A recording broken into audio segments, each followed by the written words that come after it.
I'm recording now. Jeremy, good to see you. We're live, I guess, here on the YouTubes. We're going to discuss the nature of what it means to even be doing that here pretty shortly. But I think before we do anything, like there's no word that's going to come out of my mouth that people are going to hear unless it is some version of explaining exactly what they're looking at. Because if they're watching this is going to be unfamiliar territory already.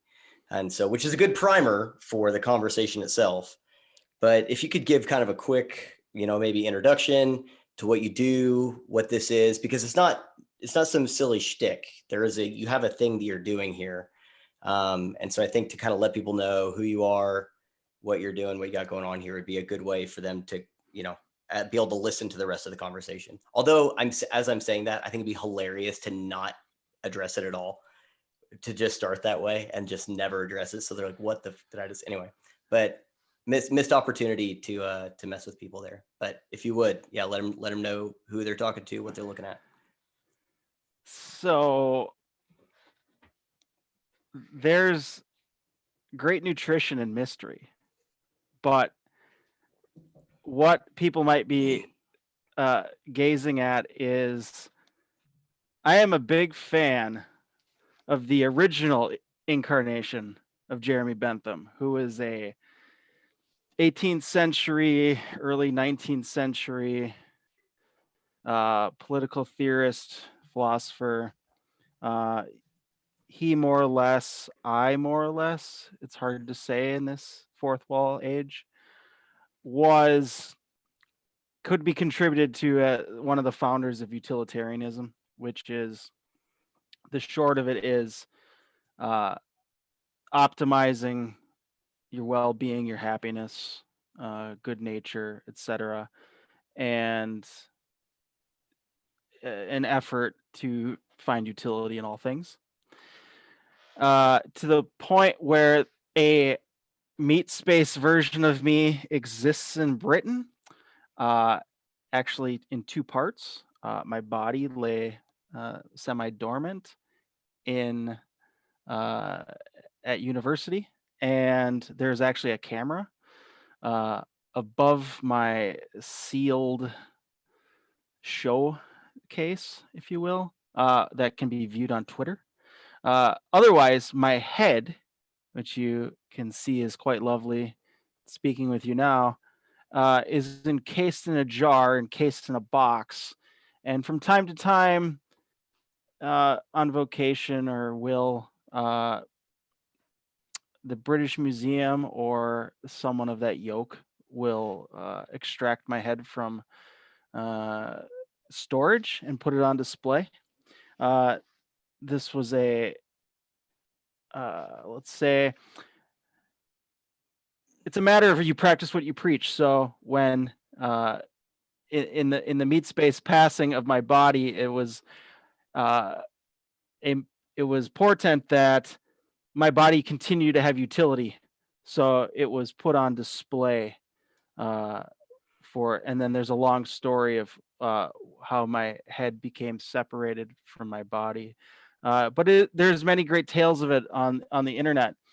And what's amazing about it is the fact that this is one of those stories that even if things are made up, it doesn't necessarily matter, because the facts are as extraordinary as the fiction.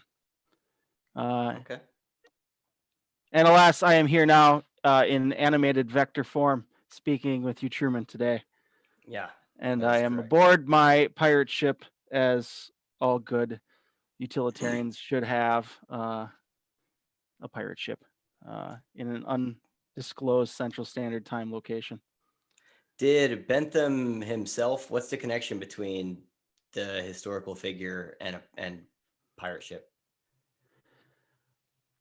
Well, it's in many ways metaphorical. So historically, you could see it as the age of pirates were essentially dead by the time the 1800s rolled around.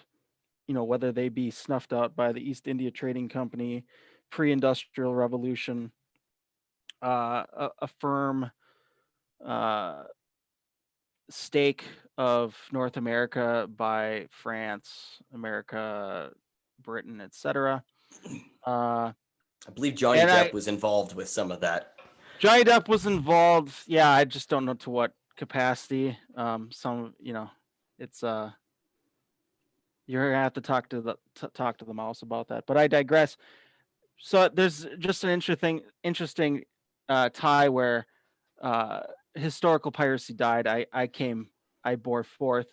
But there's also something metaphorically poetic about Bentham as a human. He was very, as the hipsters say these days, progressive.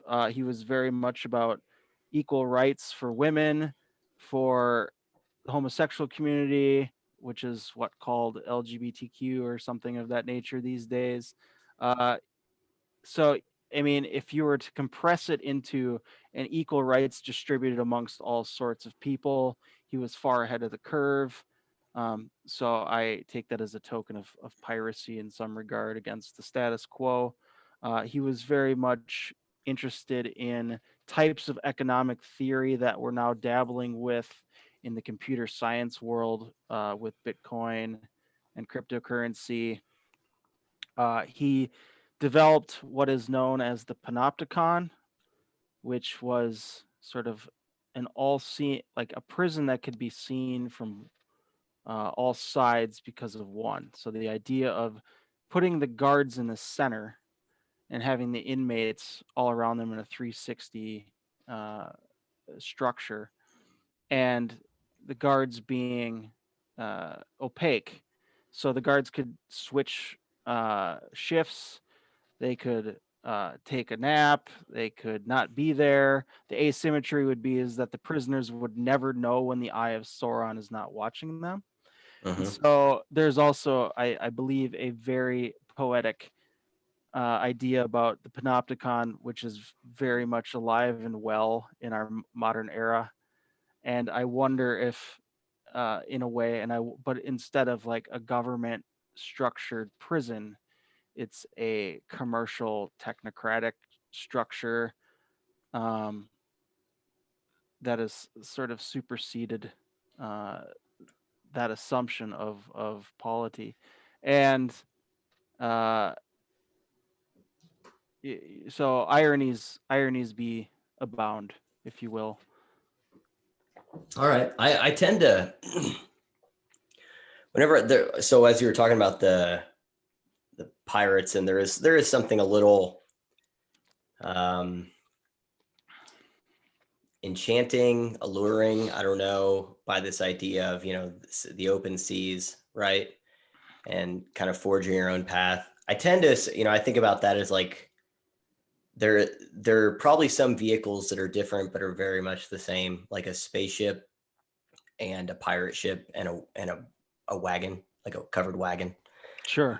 And just these different things that are all different, but they're the same in function of taking, or the same in kind, I guess, of forging a path to some unknown location. I've always been fascinated by I don't know why, there are certain stories that just capture me that I have no other knowledge about anything else about it. But the story of the Essex, that it inspired Moby Dick, Melville to write Moby Dick, and what happened to the people on the Essex, is absolutely fascinating in terms of, that's one of those ones where, like you said, the reality is as interesting as any fiction someone could come up with, as Melville tried. And I still think what happened aboard the Essex is arguably more interesting than the story of Moby Dick. But there's something about those men that were just forging anew. I mean, they were way off out in waters that no one had been to. They just kind of heard that there might be, this is the waning days of the whale oil industry, and they go way off out there, and they make some bad decisions, and some of them live to tell the tale of it. But there is something kind of interesting about frontiers, I guess, and exploring new frontiers. And I think we forget that the act of just going to a new frontier, can be a good thing. It can be a bad thing. I think about, and especially in this day and age of that line, I think about everything through. I have probably just in my Post-it notes here, like 5 or 6 movie references written down. But I on a myriad of topics, but I think about, Ian Malcolm in Jurassic Park, John Hammond is going on and on and on about what his scientists did. And Ian Malcolm stops him and says, yeah, but your scientists were so preoccupied with whether or not they could, they never stopped to think if they should. And so we have, and whether or not they should is still, I think, who knows, but we do get caught up in frontiers, and we forget that there's collateral damage of exploration in all realms. Not that exploration is bad, but it's just, there are no solutions. There's only trade-offs. So exploring the high seas had a cost. Exploring the American West had a cost. Exploring space had a cost. Exploring, pioneering new areas of tech has a cost that we are very much witnessing, and I think we'll get into. But that allure of finding something new, of being the first person to see something, it really is quite fascinating. I'll kind of end it here before we transition. But whenever I was in college and I was trying to figure out what I wanted to do, I took a mineralogy class. I was thinking about geology. And this class was super interesting, but one part of the class was we went on a field trip to this, I think it was a lead mine. And, they take you way down, and they have these tunnels that are literally the size of, like, two very large vehicles can pass each other. It's like a 2-lane road, huge underground. And they drop us off in this corridor that they had been mining. We have helmets and we have picks and everything. And we mine out like calcite crystal and these other kind of silicas that are really cool looking. And, I end up mining out these huge crystals, and they're kind of got a yellowish kind of gleamed. And it's really interesting and really neat. I felt so giddy. I feel giddy, like a kid now just telling you about it. I found some crystals, Napoleon Dynamite. You forgot to add the crystals. But there was something super cool about finding that and going, I'm the first person to have seen this, probably, right? I just dug this out of rock that had been, buried forever. So there's something I think about, finding something new and being the first that is really enchanting. But like I said, that has costs. So I don't know what the pirate thing, I think, got me on that tangent. I don't know if you have any thoughts. If you have thoughts on that you wanted to add, we can do that. But otherwise, I have some different things here that I think would be cool to talk about. It's scattered all over the place, though. So this is very much free form. Yeah, my only thought on exploration is probably tied to some aphorisms that I personally have about bigness. Is, unless we're talking about the universe, bigness is usually always a problem. And what I mean by that is the ability to be curious, the ability to explore the uncharted, the unknown, is scales well with 1 or 2 or 3 individuals. Once you start involving a factor of that or an exponent of that, then things quickly become something other than the curiosity that birthed the desire to explore. And I mean, if there's too many examples of historically of explorers that had a sort of Damocles over them from a government or a king or Yep. a warlord that Christopher Columbus being one that's hotly debated. Sure, Magellan, Cortez, if we're going to stick to that sort of time period. So if it wasn't the warlord themselves, vis-a-vis Genghis Khan, there was a sort of a warlord essentially over the explorer to basically plunder on their behalf in some capacity in exchange for the ability to do the exploring. And so I think it's, to shorten it then, I think it's interesting that now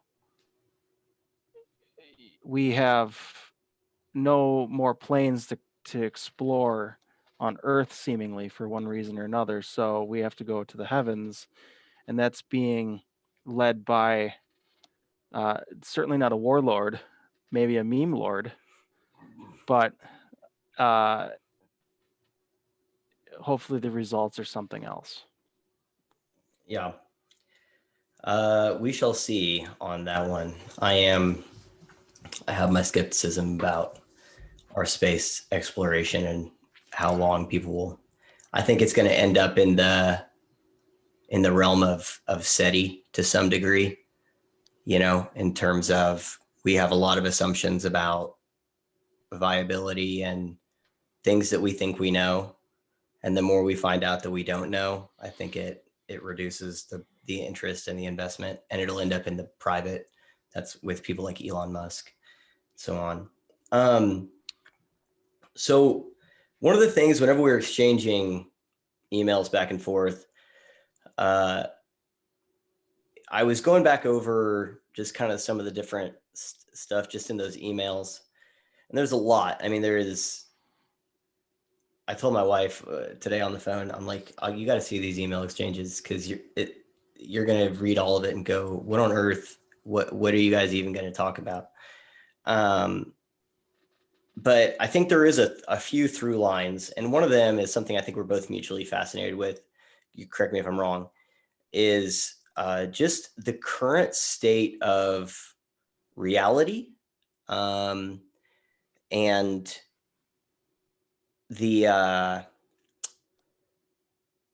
perceptions of reality. There's a word, that we have kind of left, in my view, homeostasis for our interactions with reality. And I have a few thoughts and a few metaphors that I would really love to bounce off of you. But I'm mostly talking about in, the things that you sent to me. It was obvious. There's a few things I went back and looked. So you'd send a list of ideas, and then we'd kind of talk and send another. And there's a few that are like localized, like this email only contained this one. This email only contained this one. But every single one had something that had to do with reality and the way we're interacting with it and perceiving it, and the trajectories of those things. So I thought it'd be a good place to start to kind of ask, just to open it up with, so that's clearly something that's front of mind for you, and it is for me. And so if you had to kind of just give, what are the things your mind gravitates to as you look at the current state of not just truth. I think that we have to differentiate in some ways, because reality is like, it's just what it just is. It's what's true and what is. And so I don't want to go any deeper than that. I don't want to go into some kind of metaphysical, kind of what is truth, to quote Pontius Pilate, right? But just reality, just the state of things. Like, okay, what happens if I drop this pen? That's gravity, that's reality. But we have these things where what is plainly, obviously real has shifted in a lot of ways. And so just wanted to know, like I said, I can give you some thoughts I have, but I want to know why does your mind gravitate to that? What are the things you're seeing, and what are you mapping on to kind of our current state of things? Like, how are you filtering it through to try and help you get your head around kind of where we are, if you had to put us on a map, in terms of, I don't even know what adjectives I'm looking for there, but hopefully you kind of get what I'm getting at in terms of why your brain is just naturally drifting there.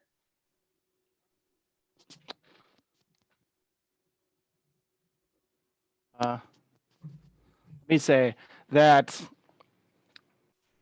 I'll start it with the name of a book that I read, maybe, I don't know, I'll say 8 to 10 years. Who knows? Sometime earlier last decade. It was a book by Jane McGonigal called Reality is Broken. And from Jane's perspective, it was very much about how a generation, essentially hers, mine, maybe yours, I don't know, the young Xers and now millennials grew up on video games, and how that terraformed the mind of reality, relative to, obviously, the silent generation and the boomers, in regards to speaking to generations that are alive, and how that has changed perspective of life and society, and how that will continue to evolve. And some of the, like, being like very much, she's an advocate for like employing the media of video games into education, and that's one thing that stuck with me. I think education, especially with covid has murdered our education system in a way that quote unquote libertarians and Republicans or conservatives or whatever never could, because COVID has truly exposed, by just the fact of isolation, um, all of the tensile weaknesses in the arguments for public education. Because for years we heard about the sociability aspect was imperative for a proper education, only in a way that a public government controlled education could allow for. Now it's just a matter of, well, you just have to be on the government websites at home ingesting our content. And I mean, none of these arguments can scale well. But digressing from that, aside from the education part, just the title really hit me, and it's having a tech background and being sort of a very early adopter with augmented reality. I saw that and I was like, okay, this is really going to change people's perspective and perceptions of what uh, existence is, and consciousness, and sort of the philosophical things that we don't necessarily want to delve into, but are obviously prescient in regards to like the individual person and how they interact with the world.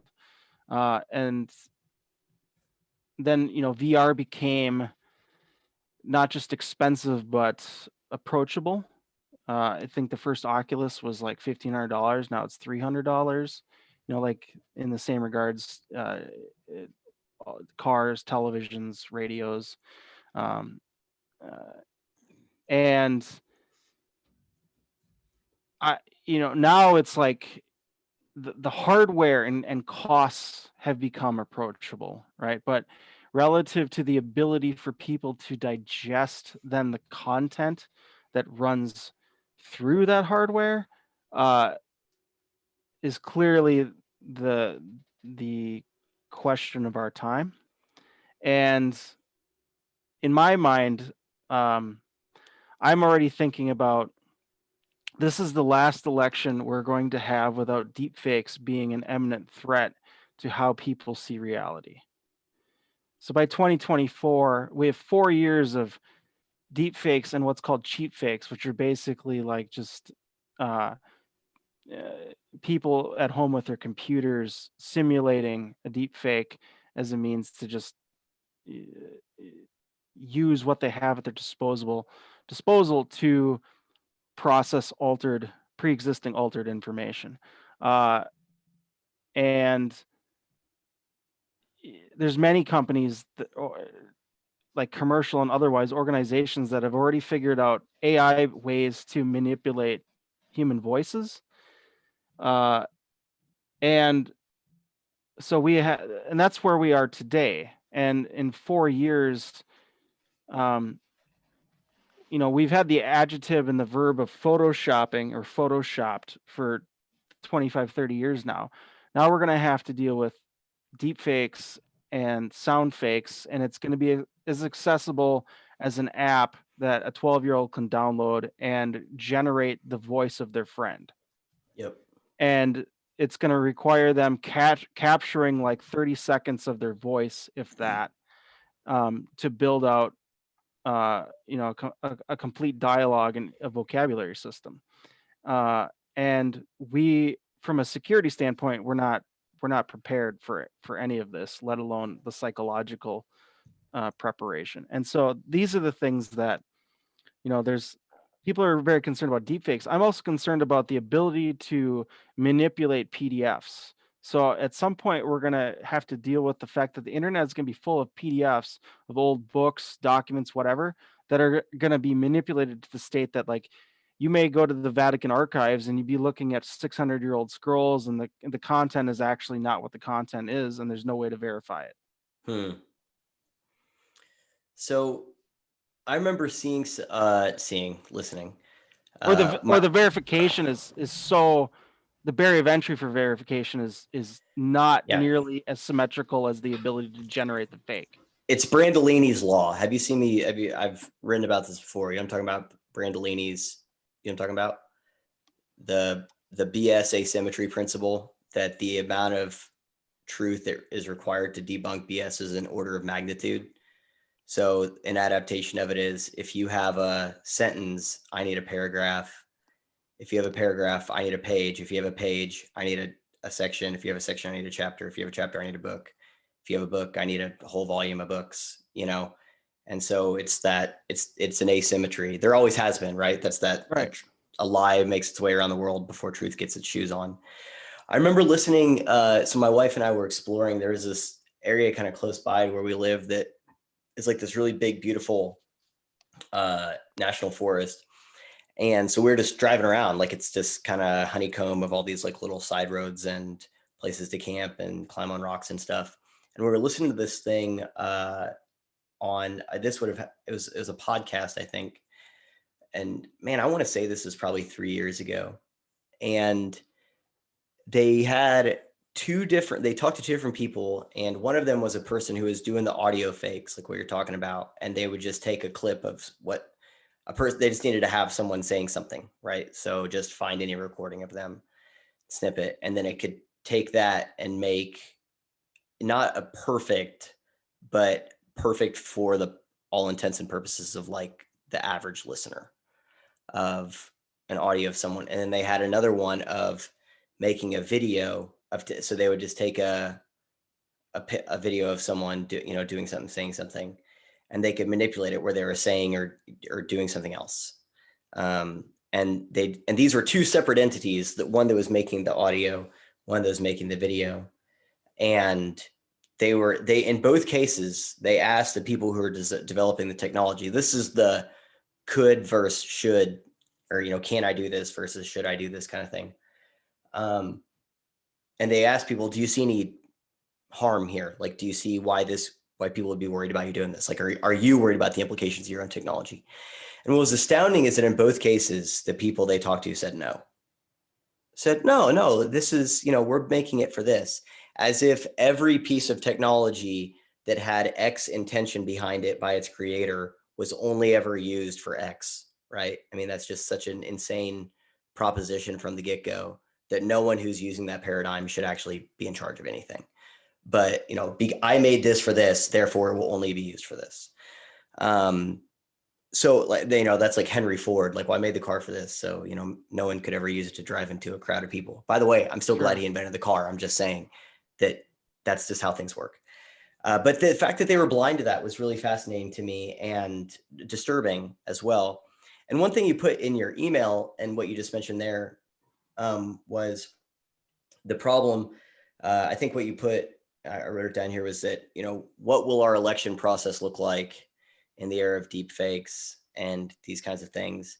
And I didn't see that as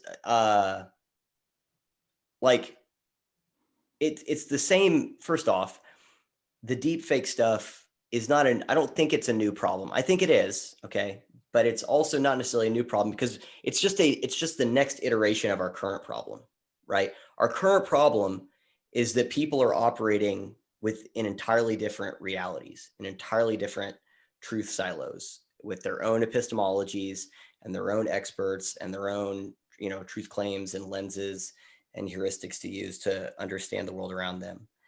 And having a fake,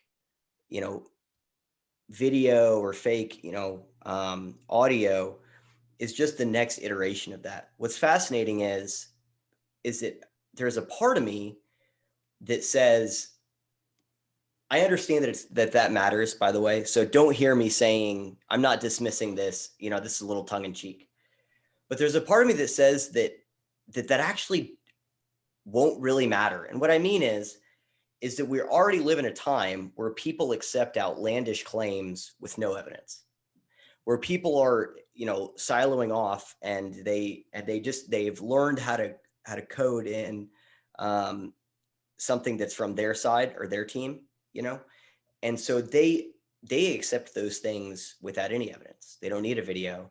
And not only that, they dismiss things that are evidence that are contrary or discordant with their perceptions of reality. So an example would be, let's take that. I go back to this because I think this is one that I overlooked as something that's really important. And it wasn't until recently that I actually stopped to think about how important it is. But let's go to the fine people thing. So the president says neo-Nazis and white supremacists are fine people. And there are people that accept that as a valid truth claim. And even if you show them the video where he says, and I'm not talking about neo-Nazis and white supremacists because they should be condemned totally.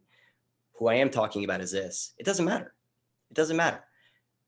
Less than 1% of anybody has ever changed their mind about that situation based on that clip.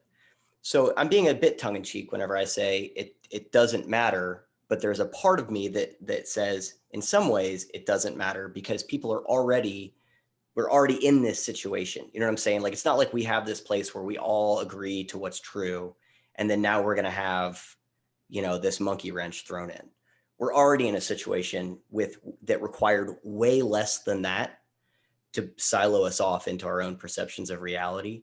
So while I know that it's going to have some serious impact and again, a little tongue in cheek, but only a little, maybe it'll just be the porn industry that benefits the most from it. I don't know, but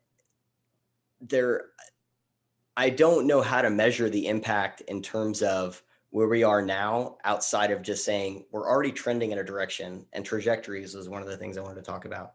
We're already trending in a direction, like the sustainability of where we're at is no one thinks about sustainability. That's another thing I want to talk about. This is that free flowing thing. But it just seems like the next step. And I think that the outcomes will scale, right? So violence, divisions, all these other things will scale with it. But I'm not sure outside of just getting people to commit acts of violence. I'm not sure how much of a difference, at least the video and the PDF is something I hadn't thought about. And I've actually started thinking about going back and trying to get physical copies of all of these books that I do have saved on PDFs and on audiobooks because I want to have physical copies of things. Same with like TV shows. I want to get some DVDs of TV shows or get stuff like downloaded on an external hard drive so that I have it because I don't know what the state of information is going to be in 5-10 years for similar reasons what you're talking about. I hadn't thought about that, but does that make sense? You see what I'm saying? Like, I don't know how to map on that we're already in a place where reality is a la carte to what you're talking about does to that. So specifically, you were talking about the election process, right? And my thought was, okay, yes, that's a problem for elections, but that's also just our current problem, period. And it's an everything process. It's a business problem. It's an elections problem. It's an entertainment problem. It's an environmental problem. It's all these, it's an education problem. Like it's the next iteration of the problem we already have, I guess is kind of how I see it. I don't know what your thoughts are on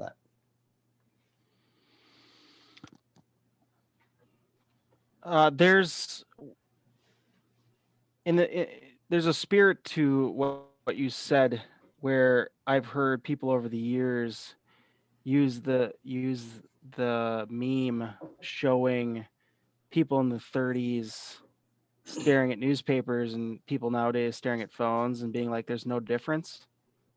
Yeah, And that's and, obviously different. Yeah. and my immediate thought would be, well, if you were to hand anyone in the 30s a newspaper, newspapers don't have the ability to tap them and destroy somebody's livelihood or financial well-being or reputation. That is what we now have. And Yep. it seems to be the weapon of choice, right? So like we have a Cold War within America against our own people.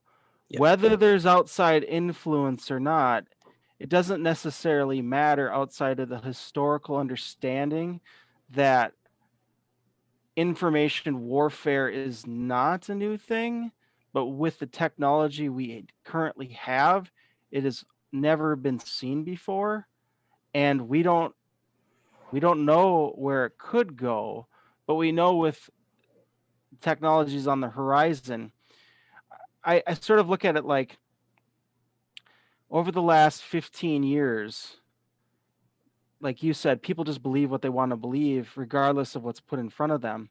I think it has mutated in the degree of you could show somebody 15 years ago, like documents or uh, textual things, right? And there would be maybe an argument to be like, well, I'm not getting the whole story here. And then I think it within that 15 years, it evolved from just text to audio, because the ability to manipulate audio became the next cheapest approachable thing to alter and tailor.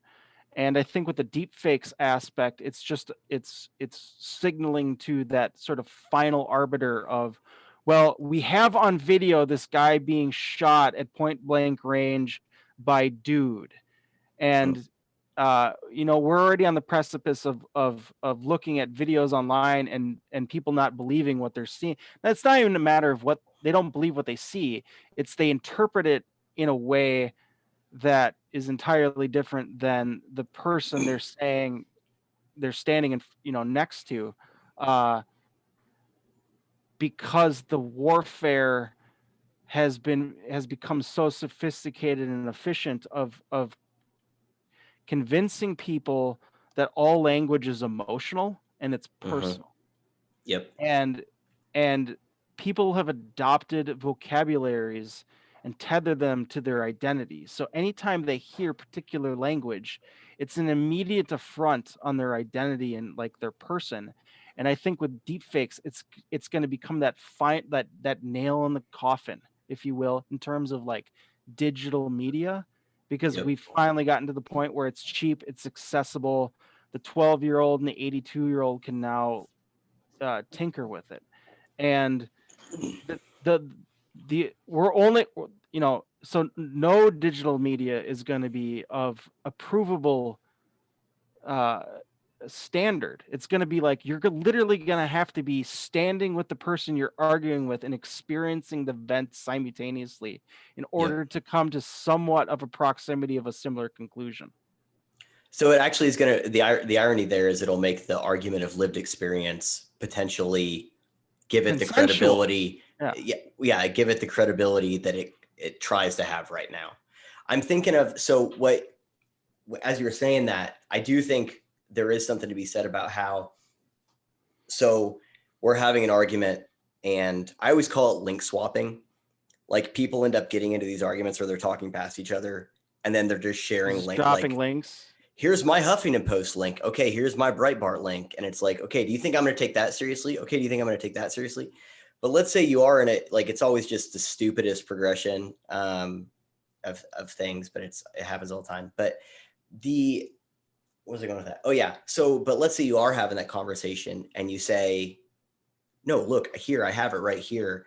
what you're talking about, it made me think of like, those scenes in movies. So like The Dark Knight, where you're the attorney and you think you've got the witness and we got this in the bag, and you ask the witness the question and they give you a completely curveball answer, right? And it's like, wait a second, I thought this guy was on my side, and now he just, I banked everything on him being an honest witness, and now and they flipped him. They got to him. And I could see that as whenever you go to pull up your evidence, like, no, I have it right here, and you play the video, and because of the ability to manipulate stuff, the witness is flipped on you, that it's actually going to confirm what the other person said, and you will have no idea what to even do in that situation. Like, I don't even know how you moor yourself to which way is up at that point in time. So I can see that in what you're saying there. Well, it's going to completely change our understanding of what prima facie evidence is. Like, any recordable media, if it becomes manipulative with the absence of some additional like unbreakable watermark or seemingly unbreakable watermark, I mean, I don't understand how a jury, if I were a shady attorney and I was going to trial, otherwise known as an attorney. Yeah. Well, you know what Shakespeare said. He never said that about carpenters. I would just pull up all the social media accounts of anyone that I want dismissed from a trial, to the point that we don't even get a hung jury because we can't find 12 people without extreme bias as evinced by their social media accounts for years, right? Yep.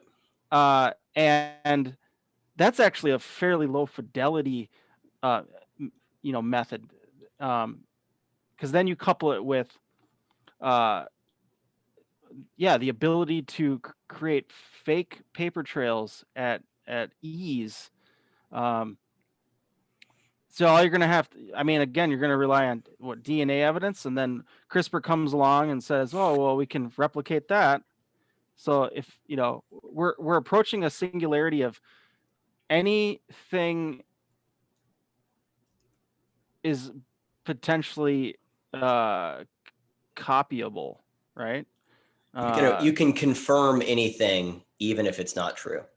Well, yeah, and and there's still that problem of the thicket of, as referenced by one of Eric Weinstein's podcasts, as he's reading the essay by Mr. Kussler about 1941, he couldn't convince entire swaths of people that the Holocaust was happening as they spoke. And that was without 1985 Photoshop technology, or everything else has come along in the last 40 years. So just looking at it beyond just a pure macro perspective, it's like, okay, I don't know how the legal industry. I just feel like all industries are going to have to become basically tech industries, or the opposite. or the we don't deal with that at all. Think about how many people, I bet you, if you were to chart the sale of flip phones, it's always been going down, but I bet you there has been a slight uptick in the last couple of years of flip phones. I was just talking to someone yesterday, and they were talking about not trusting their smartphone. They said, I like having it, right, but I don't trust what people can do. I got a notification yesterday, so I was trying to download the CBS app so I could watch the Chiefs just destroy the Broncos, because I wasn't near TV. And I open up my Google Play and I get a notification that says you can download this COVID tracking app. And it was one of those ones where, like, the no, I don't want to do this, option was kind of, diminished. And it really wants you to say, yeah, to do this. And it's a tracking thing. It's a track your exposure. And it's a track, like, people see that and they don't trust it. And so I think that there is, to what you're saying about people might have to be tech companies, or they'll just say, I'm not going to mess with this at all. It's not worth it.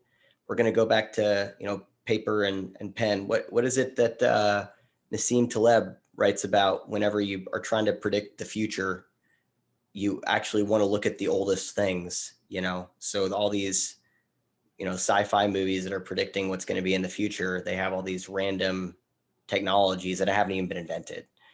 But they're still wearing like shoes, and they're still eating with like a knife and a fork. And so that the older a piece of technology is, the more likely it is to persist in the future. And the newer something is, the less likely it is to exist in the future, because it hasn't been tested in all the different ways it can be tested. And so it'll either adapt or it'll collapse. And so there could be something to be said that people will just say, screw it, and just go back to doing what they have done, because we have these technologies that we know that work. Is it nice to be able to do some of the things we do? Yeah. Are there ways to do that without, having it as accessible? Sure. But they might just say, screw it. And, it won't be worth the headache. I could see that too.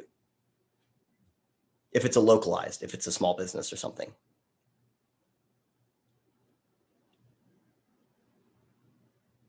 You mentioned Taleb, and you brought up the Lindy effect.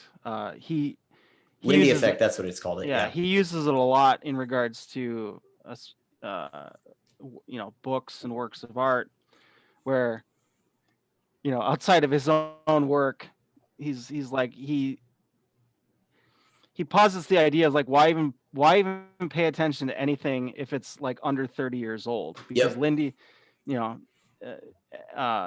invoking Lindy, and that goes with, we're talking about Aristotle now, we're going to be talking about Aristotle 3,000 years from now, etc. And the same, like you mentioned, with like a cup or a shoe or a roof. Also with Taleb, he the idea that I lost it, but that's what happens when you don't have a spine.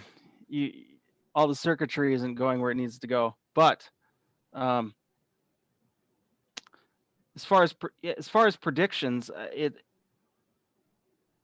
we're at a point of irony where technology is so advanced that instead of going off grid, it might be just become an option to just go onto another grid instead of, it's not a switch anymore, it's a dial.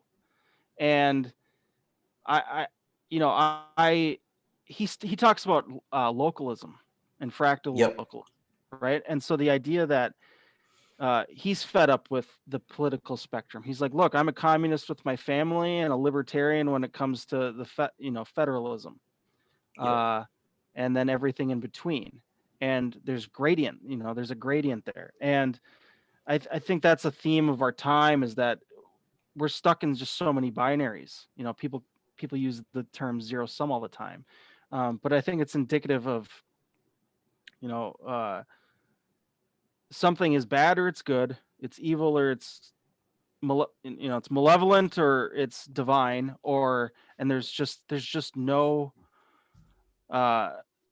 there's no margin outside of that. And I'm just fascinated on how we got to, like, we didn't get to where we are with that line of thinking as a species. So I think we can get to a place where we're going to see fractal localism, like actually, like in the sense that people are going to be like, I don't want to participate in this sort of macro top down. The fact that I'm a farmer in Iowa or Wyoming or North Dakota or whatever, and I have to obey by the dictate of cosmopolitans in New York City or LA or Chicago, either because of call it COVID, call it the electoral process, but there's this very bizarre cut, copy, paste sort of attitude where it's like our laws are being manufactured the way our Starbucks are being manufactured. It's like you go to any one Starbucks, you expect to get it, but it's like it's everywhere. So it's in New York City. It's in the smallest, the smallest town in Colorado. Um, but our laws are seemingly working under the same guise. So it's like what's good for a $13 million metropolitan area seemingly seems to be the best thing for a agricultural center of 2,000 people or 200 or a family.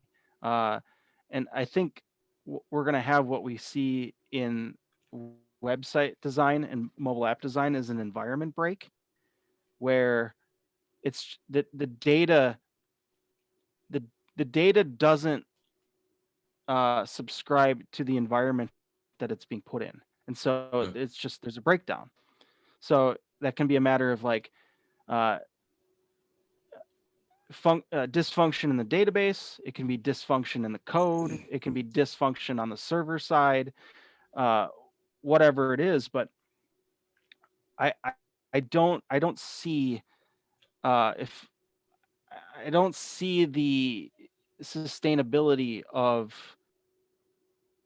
this trajectory where we're heading, where it's like it's beyond federalism. I mean, even in the anti-federalist papers, they consistently talk about the danger of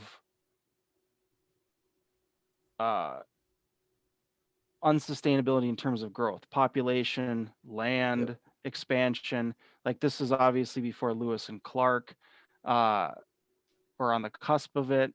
Um, and I don't know how you like. I just don't know. I have no idea from a technical or a biological or a physics perspective how you govern um, 400 plus million people and counting in a legislative environment that was created at, the population of America in the 1770s 80s was half the population of, our current population was half the population then, just to, for perspective. Yep. And, so it was like 3 million people in America. Now it's 380, 400 million, whatever it is. I don't know how About the, like, 330, but not that big of a difference. well, I mean, honestly, do we really know? With our immigration policy, do we really know? Yeah, that's true. I mean, yeah. So you brought up the key word of sustainability, and I don't see how that level of growth works without some sort of concept of localism. So there's a few things here. So I have you've actually hit on about three different things that I specifically wrote down that I had thoughts on that I wanted to bounce off of you.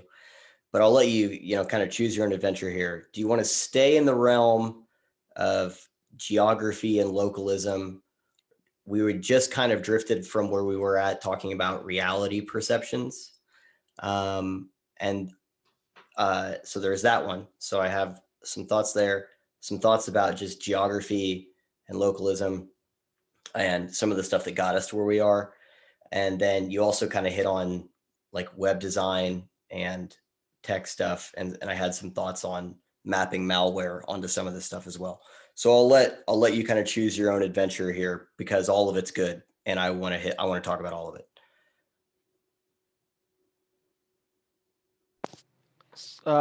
Very good. Well, I mean, So I'll let you pick. yeah. You pick which one I'm going to respond to. Which door? Yep. Yeah, just hit me up on the geography one. What are your thoughts on that?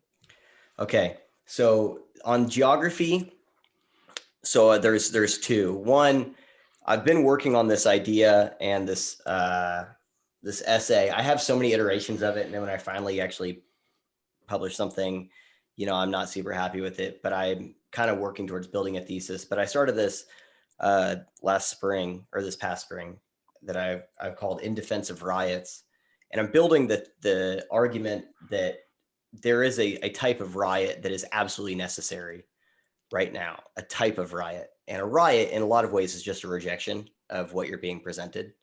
Even if you shouldn't reject it, even if it's a misperception, whatever, it's a rejection of it. And one of those, and I'm basically building the argument that there has been a simmering frustration that I think people have that's way deep in the back of their mind, that's unarticulated, that people would not be able to tell you these things. But it's leading to a mismatch of expectations and outcomes. I think people have really miscalibrated expectations for institutions, and unmet expectations is the killer of relationships. It is. If I expect this of you, so if you ask anyone who got married, how they had to recalibrate anyone that and stayed married successfully, how they had to recalibrate expectations as they've gotten married of each other, they will tell you, I might have expected this, that was realistic, that wasn't realistic, or whatever, but they had to recalibrate. And so I think we need to recalibrate some of our expectations. And one of them is an expectation of a narrative that I can't even think of any time. This is how insidious these are. And this kind of gets to some of the malware, but not really in the way that I was thinking about. I can't tell you where I got some of these beliefs and some of these narratives, but they're just that ubiquitous. That's just, you can't even point to a place. So one of them is about education. So for example, one of the things that I'm writing in my part 3 that I'm writing right now is that whenever I went to go to college, whenever people ask me, what did I want to major in? So it's my senior year of high school. And even after a couple of years in, well, what are you studying? It was an acceptable answer to say, I don't know. I'm just taking some gen eds until I figure it out. Like it's somehow normal to say, I'm going tens of thousands of dollars into debt to maybe just to figure it out. That should not be a normal answer. But people accept that as a normal answer.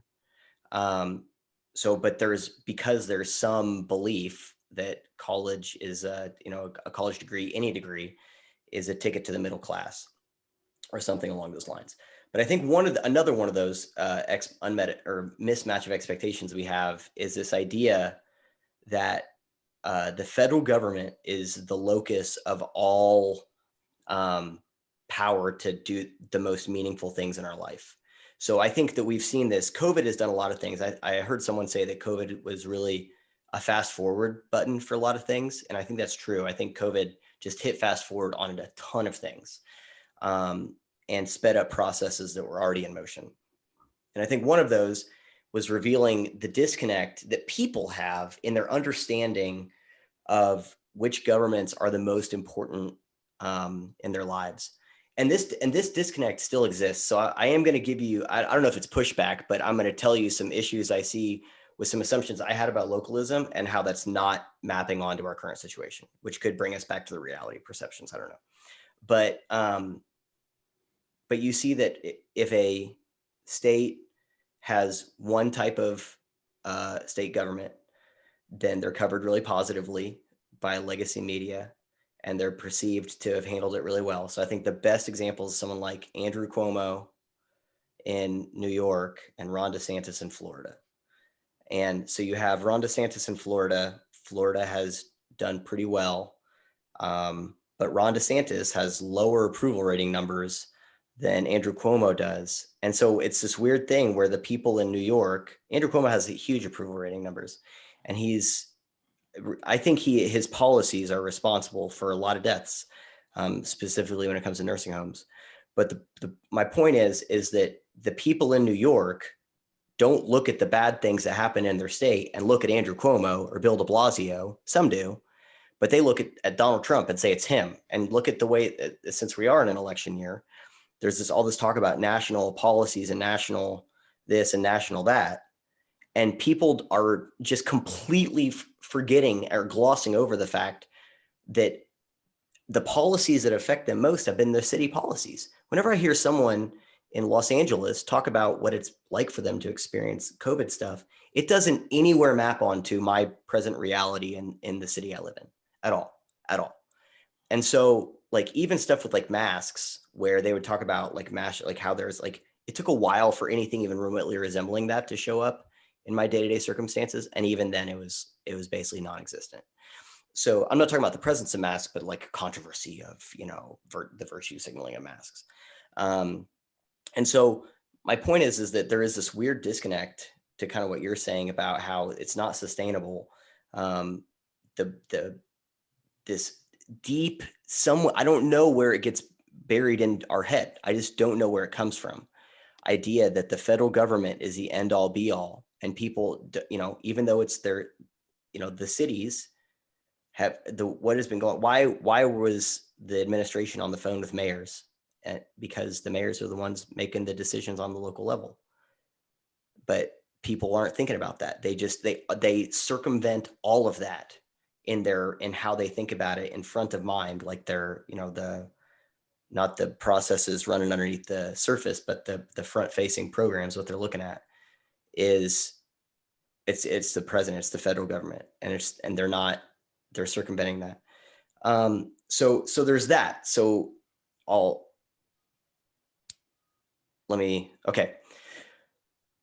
So that's one issue to where what you're talking about with the geography and the need to return to localism. My point is that localism is clearly failing on some level. And I'm not saying that it's failing practically, but people don't understand it. They're not using that paradigm even when it's right in front of their face. And another one that kind of ties into this, and it's probably a separate thought, but I don't know, but I'm going to just put it in, you can do whatever you want, is another way you can tell that localism is clearly failing is the fact that Ted Wheeler is the mayor of New York, or of Portland. And if he loses, he will lose to someone who is a worse mayor than he is. The fact that Eric Garcetti is the mayor of Los Angeles, that Bill de Blasio is the mayor of New York. And so there is a huge disconnect between, and again, I think this is part of the virtual thing where people just immediately, they get in the online space and they flatten everything out, and they think here is everywhere and everywhere is here. So whatever is causing the problems everywhere is causing the problems here. And if this person talking head tells me the person causing the problems is this politician or this company, then I'm just going to do that, I guess. So maybe it's just a problem of people just being stupid, which is most problems. But either way, something is wrong with localism, at least in a digital era, where there is no explanation. Well, not no explanation. There's no good reason that some of these people that are in charge on a local level are still in charge on a local level, that their citizens completely like the mayor of San Francisco, who is the newly elected mayor, I think 2 years ago. Her first comment to her first question, or first answer to her first question that she was asked from a reporter, was about feces human feces and needles in the streets of San Francisco. But they're still continuing with it. Now, clearly that was a new mayor, but she's still the mayor, and they're still doing the same policies. It's probably the same city council. Like, it's not really different in kind, it's might be a different person, but the policies are the same. So something's up with localism. And where I'll end it is, I wrote this down, and this is something that I've been saying for a while, some form of this, but I'm just sick of hearing about Portland. I know I just brought it up, but it's as an example of something. I'm sick of hearing about it. Their problems are not my problems. The extent that I care about what's going on there, or San Francisco or Los Angeles or New York, I care about it because it's my fellow citizens, but it's just got to stop dominating the conversation. Because what I've realized is, and I've mentioned this in a few different, episodes or conversations I've had with people. So if you've heard it, I apologize. But I remember maybe a month or so ago watching an interview that Douglas Murray was giving. I think it might have been on like Sky News or something, but Douglas Murray is talking to a dude in Australia, and the conversation is like dominated by what's going on in America. And I'm like, why is this their conversation? And they talk about Portland, and they talk about Los Angeles, and they talk about Kenosha. And I'm like, and I feel as those conversations feel as foreign to me as it must be to someone who does not live here, because of how detached the crap that's going on there. Whenever I hear people, I was in a locals thing with some people in another community talking about like homelessness or like real estate and stuff like that around the Los Angeles, like the Bay Area. And I'm like, this is so foreign to me. This is so foreign to me. The problems you're describing, the issues, and so much of what the news cycle has become is the people on the or at least, I don't know. No, I want to adapt that. So much of the conversation about stuff in America and social issues more generally is people that live in coastal metropolitan areas complaining about the things going on in coastal metropolitan areas, notwithstanding a few exceptions, so Atlanta, Chicago, whatever, complaining about those things. But what the zeitgeist and the movements going on in those places is what drives the conversation of the West more broadly. So what we have is a few cities making horrible decisions and being governed horribly that has this whole host of problems that is somehow driving the narratives and the conversation and sucking all of the emotional, intellectual energy out of the West more broadly. And it's insane. I'm done with it. The metaphor that came to my head is, I told you, movie reference. Whenever I'm thinking about I'm so sick of hearing about Portland, I swear to God. Because there's nothing new to talk about when it comes to it. And that's kind of part of it is there's this movie called Beautiful Boy, and it's based on it's a film adaptation of a memoir that this father and son wrote together. And it's about this kid who's a heroin addict and his parents dealing with it, and Steve Carell plays the dad. And at the end of the movie, there's a scene where finally, and it's just a back and forth and they're trying to help him and everything. And the kid calls and Steve Carell the dad, makes the decision that everyone, makes at some point in time whenever it comes to an addict, which is where they say, there's nothing else I can do for you. You have to figure this out. And the kids, given the typical kind of heartfelt plea, like, I need you. Dad, I need you. I love you. And he's like, there's nothing else we can do for you. You have to sort this out on your own. And he's like, I love you, and he hangs up the phone and the kid overdoses. Now, thank God he survives, but that's when he gets clean.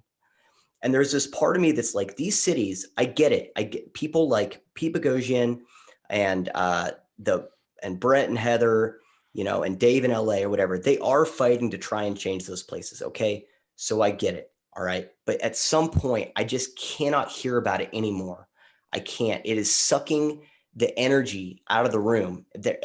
What else is there to say? What else is there to say? I'm sick of hearing about their problems. They need to fix it, or they need to leave, and let it collapse. Like, hang up the phone, I get it. They need help. There are people but at some point, like, I just have to be done with it. And so, because it is a failure of localism there, it is. Pete Boghossian is trying to do some write-in thing for mayor. I don't think it's going to work. Portland, that'd be great if it did. But at some point, people get what they allow. People allow these places to be governed like this, and it sucks for the small minority of people there that are trying to change it. It does, but I'm just over it. I'm just fed up with it. So I'm tired of that, and I don't know. There's a lot there, but one thing I wrote is, I'm so sick of hearing about Portland. Whenever I read one of the things you said in your email is, when will Appalachia and the Midwest and the Mountain West or whatever just be done with the two sides of the country? And mentally, I'm done with a lot of this. There's some utility to Bentham. There's some utility in being able to still point, like what Andy does has utility. There's utility to knowing what's going on there as an example. But I just don't know what else can be said about it. And on that, I'm not going to say anything else about it. But that's my thoughts on localism. You with that, you dissent. Well,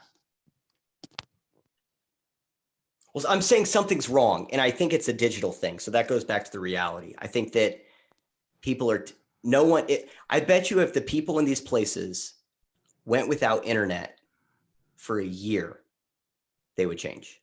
Sure. They would change. Yeah. I have a theory that I would probably call it a hypothesis, because I don't have enough data to support my notions, at least that I'm satisfied with. But I contend, in a hypo whatever sense, that the power structures of the coasts have not cared about what's in between the coasts for a long time. Oh, yeah. And what I mean by a long time, I would say even before we were born.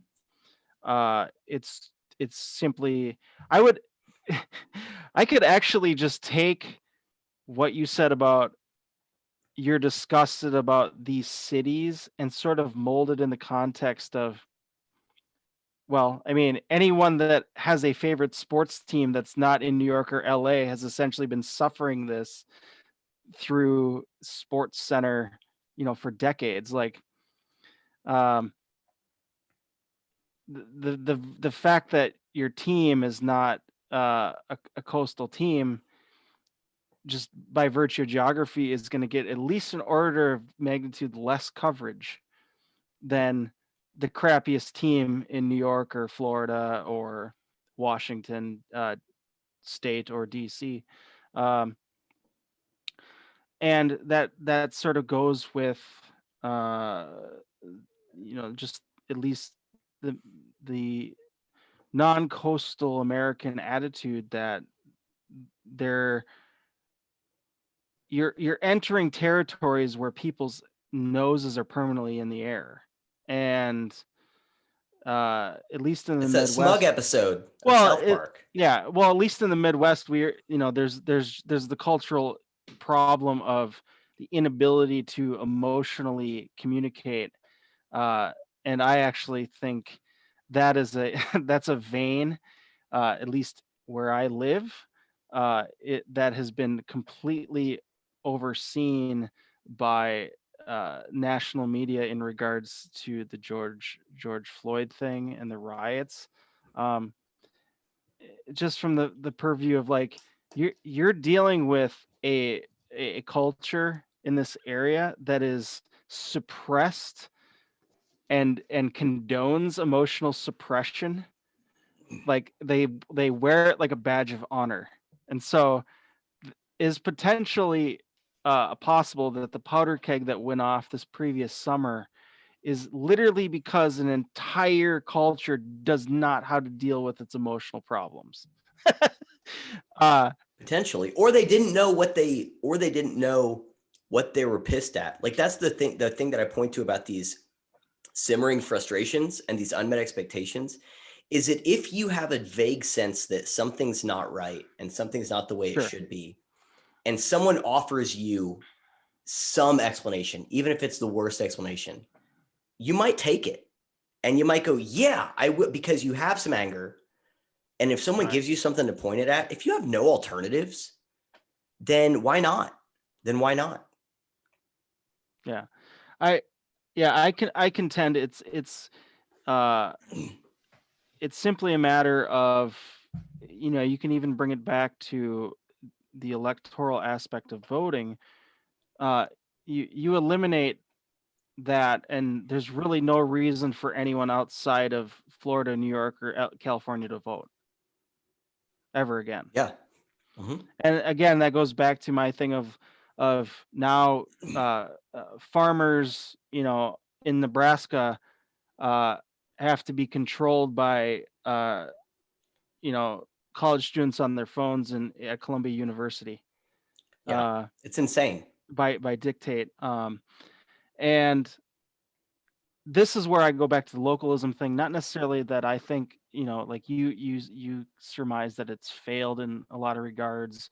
In some Um, places, right. it has. I look at it as, like, at least in this, from Nassim's perspective, as a potential uh method in the entrepreneurial sense. I look at it as like a potential paradigm rather than like how it is, because that's where I go back to. I don't understand why the mayors of the Twin Cities are literally in lockstep behavior with anything that De Blasio or the mayor of LA are doing. It's like they literally just Garcetti. wait. They literally just wait for them to make a decision on any given topic, and they just follow suit. It's like none of this makes sense relative to our geography. And so I kind of go back to, like, I am looking to in the vein of the pilgrimage. I am about to embark on a pilgrimage to a new locale, right? And so I have my list, and on my list there's desert, there's mountains, there's terrain, and it's like my whole thing is, if even if it's a purple state, it's a blue state, it's a red state, like that is secondary, because historically all of that is put aside when people are consistently reminded by nature that nature is in charge. Yep.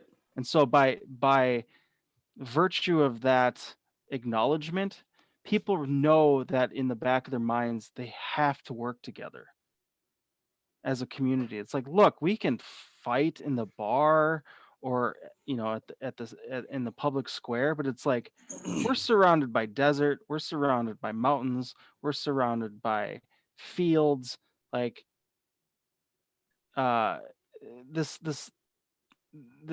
sort of fake comfort of suburban and urban settings that sort of makes all that go away in some regard, unless you're in California and you happen to be there during an earthquake or something, or maybe a hurricane in Houston or Florida. But they still put up with it, but it's like there's just something there's something that is ancient about uh,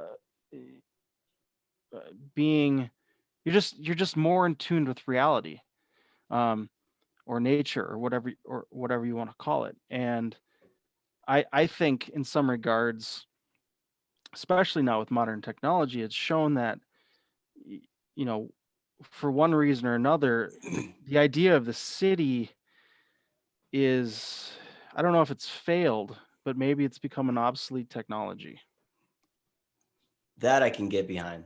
The thing that was coming to my mind is, I used to have this, not used to, I still do. I've adapted it since, this thing I call the Watchman threshold.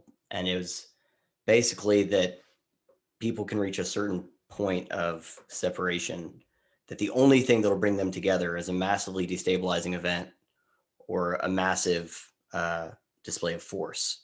So force has to do it, or something destabilizing like a natural disaster or something. And the natural disaster, I adapted it under COVID, where I said they have to be forced to work together physically, to work side by side, to stack sandbags together. The problem that I have, that I'm seeing with what you're talking about with the nature thing, is it goes back to these lenses and this malware, and the way that we have subconsciously adapted ourselves to understand events.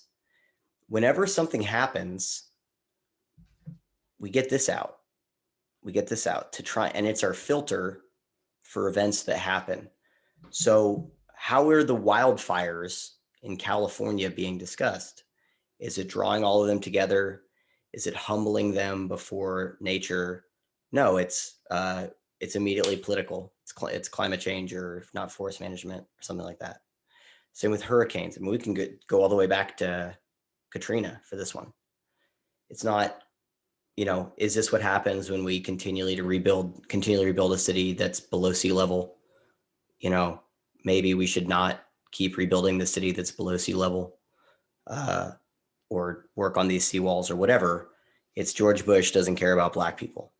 So I think that there is something about the way that we have these filters, that our sense making apparatus has been one. We've developed these kind of neural pathways. You're talking about the way video games, terraformed in some way the minds of the youngins back in the day, and onward.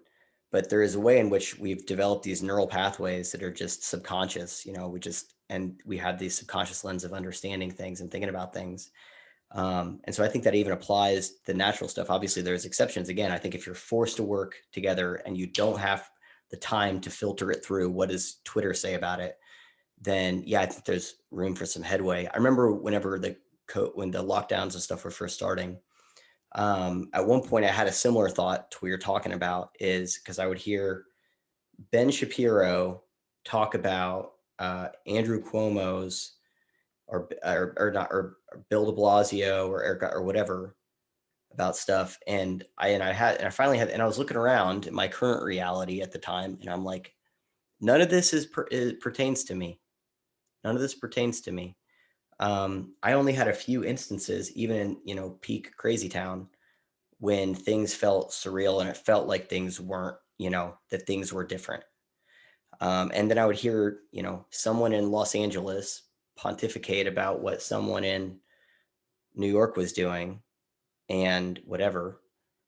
And I'm just like, why are people like, so let's say someone doesn't have that realization. So you might have a conservative in, Kansas filtering their understanding of coronavirus, in rural Kansas, even filtering their understanding of coronavirus stuff through what a conservative in Los Angeles has experienced, or to, as what you were saying, with what you saw with like with mayors in big cities in the Midwest or whatever, you might have people on the left who are filtering their thoughts on coronavirus. You might be a progressive in some small college Midwestern town, filtering your understanding of what is the right move based on what they're doing in New York, and it just doesn't make any sense. But those are the lenses that we apply without really applying it. Like we don't sit there and go, I don't know what to think about this.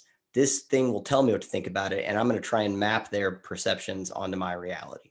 We don't do that, but we've just developed this kind of, reaction to that is what we do. Mike Pence's fly stopping by here. Anyway, but actually I think it's a fruit fly. But anyway, but that's what we've been doing. So I'm not even convinced that the presence of something that should be very humbling, like the natural world that we can't control, is inherently going to do it, because as long as we have the lens that we use to see to understand our sense making apparatus, which is fundamentally broken, I think that's probably the best place, especially smaller localities, like what you said about cities. I think there is something about the city that is broken in some way. I don't know how to put words to it, but there has to be a reason that the worst things. The very first video I did was about mass shootings, and I took a chart where it talked about where the U.S. was in terms of mass shootings compared to other countries, and we're way higher. We're off the charts. But if you remove just a handful of cities from our national average, we drop way down. And so really what the numbers that reflect where we're at in mass shootings is really lower than where we are at the bulk of the country geographically, because you have places like St. Louis or Atlanta or Chicago that are like 50 times the national average. And if you remove those places, like we are like the places where the most gun violence happens, like it's really, really, really peaceful. And so there's something about these cities, obviously you can make an argument that, well, where people are most concentrated, the bad things people do is going to be most concentrated. So I get that from a numbers perspective.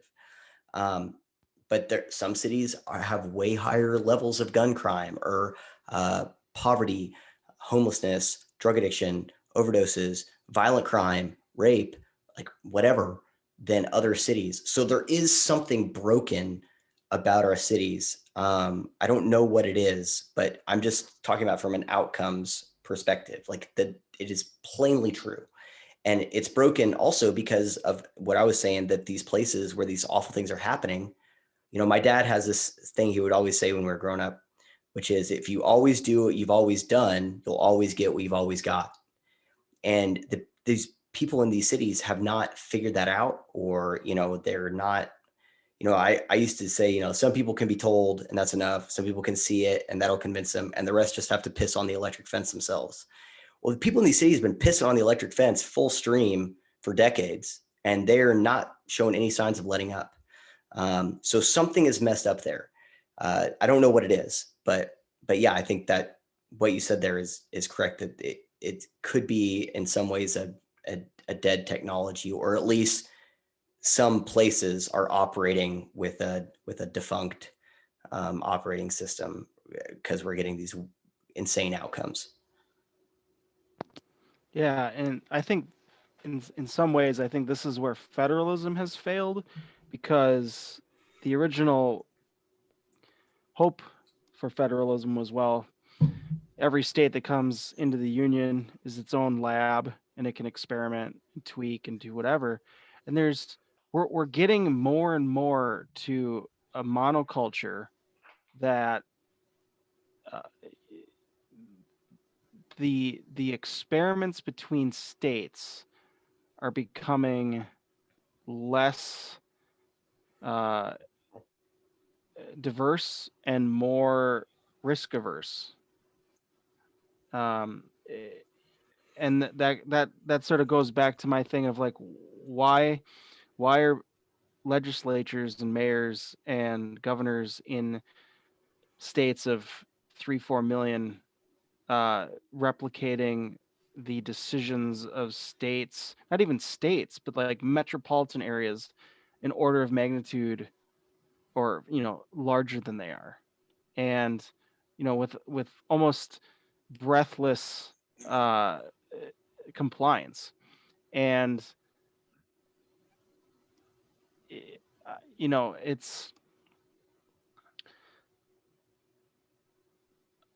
I don't know, this I wonder what, the whole thing with Joe Rogan and the Spotify stuff, and the threats of people walking off the job, exodusing Spotify as a protest to Joe Rogan's ever vigilant crusade for freedom of speech.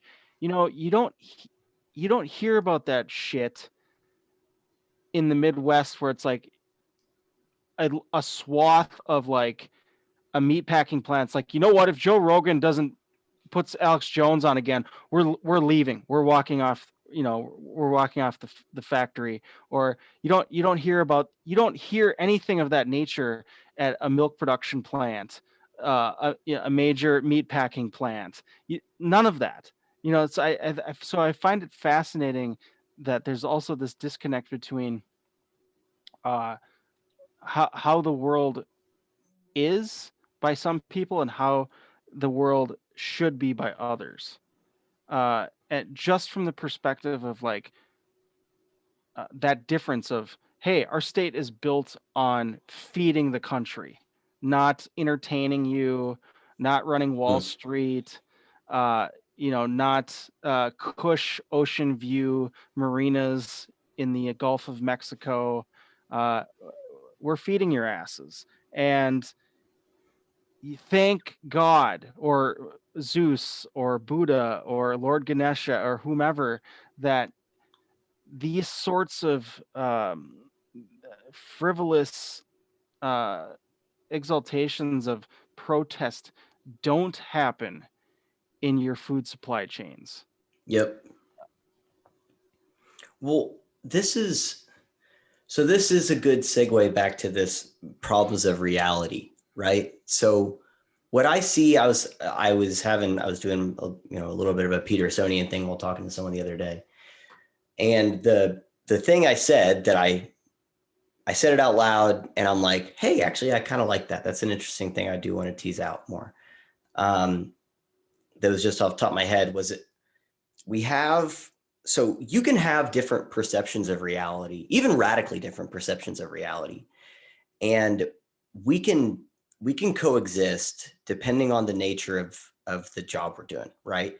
Like, in other words, my perceptions of reality, let's say I'm a janitor, and if I am also a flat earther, the fact that I believe something like that doesn't really butt into my ability to mop the floor, right? Hopefully not. I don't know a lot about flat earth, but I don't think it does. And even let's say I'm an accountant, okay, and you're an accountant, and we're in charge of coming up with some accounting policy, right? And I'm a flat earther, and you're like a, for lack of a better word, normal person. Or I, have some crazy other conspiracy theory, or even just like you could say an atheist and a deist, or like a devout Christian or something, right? Those are radically different and incompatible worldviews, but they don't butt up against what we're being asked to do. Like, in other words, we can still do our job, come up with our accounting policy without ever butting up with the fact that I think the world is flat, or that there is some hollow earth with dinosaurs and Nazis underneath of it, and we have an ice crystal, dome around the planet, some crazy nonsense like that. Can never butt up against my job, right? But what we have now, and we've allowed people to curate like their own reality, in a lot of ways. In some ways we were, we kind of were, it was curated for us, but then we leaned into it. And what we have is we have now different pictures of reality, different perceptions of reality which is a kind of an intangible thing. It's just a belief, right? But that are now fighting to occupy the same physical space. So policy is a physical space. The way a story is reported is a physical space. And we can't have two incompatible pictures of reality. They are incompatible. So definitionally, they cannot occupy the same space without massive conflict, without violence, without, something destabilizing there. And so that's how we're able to, like, these things we're talking about, like, locally, and the people's ability to do this or believe this or think that or whatever, depending on where they're at, even if they're right next door to each other. Although our geography is starting to match and map onto our ideology, which is an interesting thing in and of itself. But that's fighting for the same physical space. And we're seeing the outcomes of that right now. I do think that one thing you said that I don't know if it necessarily plays in here, but so it could just be its own thing. But I do think there is something to be said about the fact that, when you were saying that the federal experiment states, are moving to more risk aversion instead of just experimentation, or just risk. I do think that is still working, because there are states that have, radically different. A lot of it comes down to taxes, and cost of living, but people are leaving. The Daily Wire leaving Los Angeles is one thing. You have people moving to Texas. The places like Montana are really good for tech because of the things they're allowing, like with Bitcoin and stuff. So we have these different, like, new Silicon Valleys starting in other places. I think there's one in North Carolina near the city of, like, Cary. Raleigh Durham is, starting to kind of be its tech thing. Who would have thought that Atlanta and the greater Georgia, would be this place where Disney makes, like, all of its movies, right? But there are certain benefits to doing that. And so they do that there instead of doing it in Florida or wherever else. So I do think there is something to be said for the foot vote, because it is happening. I know so many people that are moving, have moved, looking to move, something like that. It is a ridiculous amount of people. And that's because of the things that are going on in other places. Now, you could make the argument that it's not like some front facing thing that each state is doing, like, hey, come move here because of how great we are. It's just like what happened. They just happen to have these more appealing circumstances. But, I'm not sure that the level of, front facing advertising intentionality is as important, if it's still working, you know what I mean? So there is that. But regardless, I think that part of the reason why these experiments are so different and why we're seeing that is, I'm wondering if there's that siloing thing, with the different perceptions of reality that are catered, and they're fighting for the same physical space now, in a lot of these places. And so some of the violence and unrest and tensions we're seeing as a result of that. Does that make sense? Yeah, I would just say, like, like I've told you before during this conversation and before, is like, I'm on my own pilgrimage myself. Yep. I can say directly, like, this summer I've been assaulted, I've been shot at, I've had my house broken into, I've had a neighbor's house being burned down. Um so I've had tremendous violence in my periphery and in my foreground, and I mean, aside from like the political stuff and those sorts of decisions, like the direct threat on my safety has motivated me to uh, abscond, if you will. But I would say that I think probably the most attractive places that people are migrating to are places that are too busy producing their lifestyle to market it, Yep. I think that's right? exactly right. And it'll probably I mean, I think strategically they're better off that way. Yeah. Uh, The proof is in the pudding. They don't, no one correct. who is actually like virtuous has to advertise it. No one who's actually successful or actually doing something right stands there with a sign and says, "Look at me, I'm doing it right." They're too busy doing it right to do that, right? So that's what you're saying. Like they're too busy Correct. just doing it. Correct. Yeah, and it's just up to people to. I mean, it's pretty easy now to pull up a map and pull up every scintilla of information you want in any place on the map to find out what works. I mean, I can tell you, like, from the few places I've already gone these past few months that are on my list, um, they fit into your point of uh, they're dealing with COVID, right? They're still dealing with these international bizarre events, but they're not locked. They're not subservient to this lockstep formula that seems to be eerily being produced across the metropolitan landscape in America. And Yep. it's like, I mean, honestly, like I've been to a few places, harkening back since May, and it almost feels like uh going back to my days when I was like running around in my youth on the Eurail, like going from country to country. It's almost like every 500 miles, it's a different predominant language, it's a different culture, it's a like Yep. it's a different attitude towards anything, and the emotional, the Russell conjugates across a single language vary so extraordinarily from one patch of land to another, and uh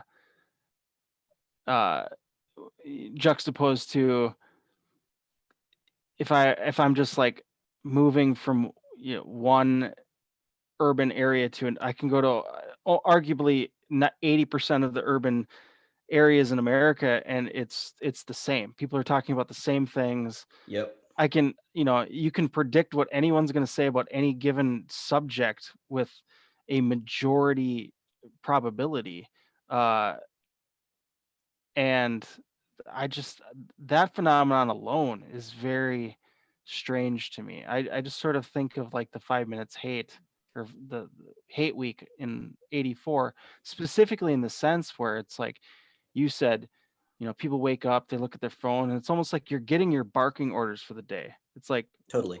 I'm going to wake up. What am I going to be told by Twitter to think about? In what way? In what fashion? What emotions should I have in regards to this particular topic about this particular person? And that's just how it's going to go. It's like an actress waking up in the morning and getting their call sheet, and Yep. it's like, this is the scene, this is how it's going to go. There might be minute tweakings here and there, but more or less, this is the emotional way we want you to perform This is how this you should feel about this this. scenario. Right. Yeah. Right. And I, go ahead. go on. No, you're good. Oh, Go on. I mean, that's sort of, I muted myself.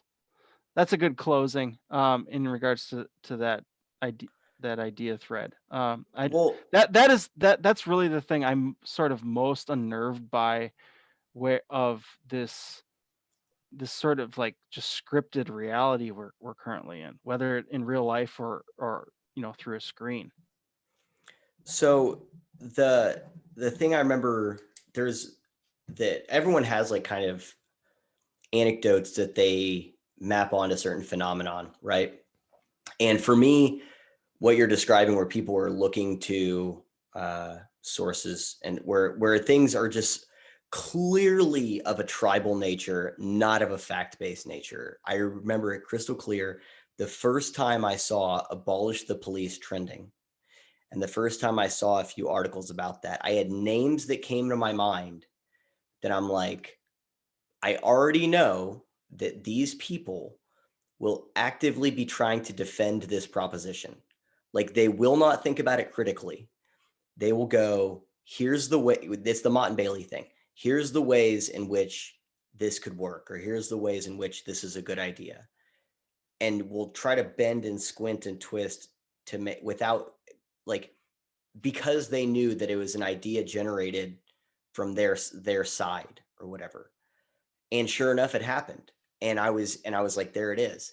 I'm like, that is a proposition so fundamentally insane that it shouldn't be taken seriously by anyone who's a serious person and like a rational, somewhat tethered to reality person. But whenever your identity, you've adopted this kind of, subordinate identity and hierarchy of values that has more to do with, tribalism and my team kind of thing. Like, my identity is this group more than my identity is a person who, makes smart decisions or something. Then you're going to do those things. It's the same kind of, I see it in all aspects of the political spectrum. I see hardcore MAGA Christians say that Donald Trump is like King David and he's really this born again, repentant Christian because that's what they think their team believes. And then you see like the abolish the police thing. So people have become like so immune to discordant evidence and facts. And that's why when you're talking about the emotional thing, one of the first things I wrote on Dave Rubin's Locals, and I had written, I used to like just write little things. I have my freaking Google Docs is insane. But before that was, Ben Shapiro has this thing, facts don't care about your feelings. And this whole thing I wrote is like how that is such a fundamentally useless slogan, because it's true, but it's only true and matters to the people who believe it's true. Like, the people who that needs to be adopted by are the people who say my feelings don't care about your facts. So what now? Let's do the link sharing thing. I'll start. I got a Vox one.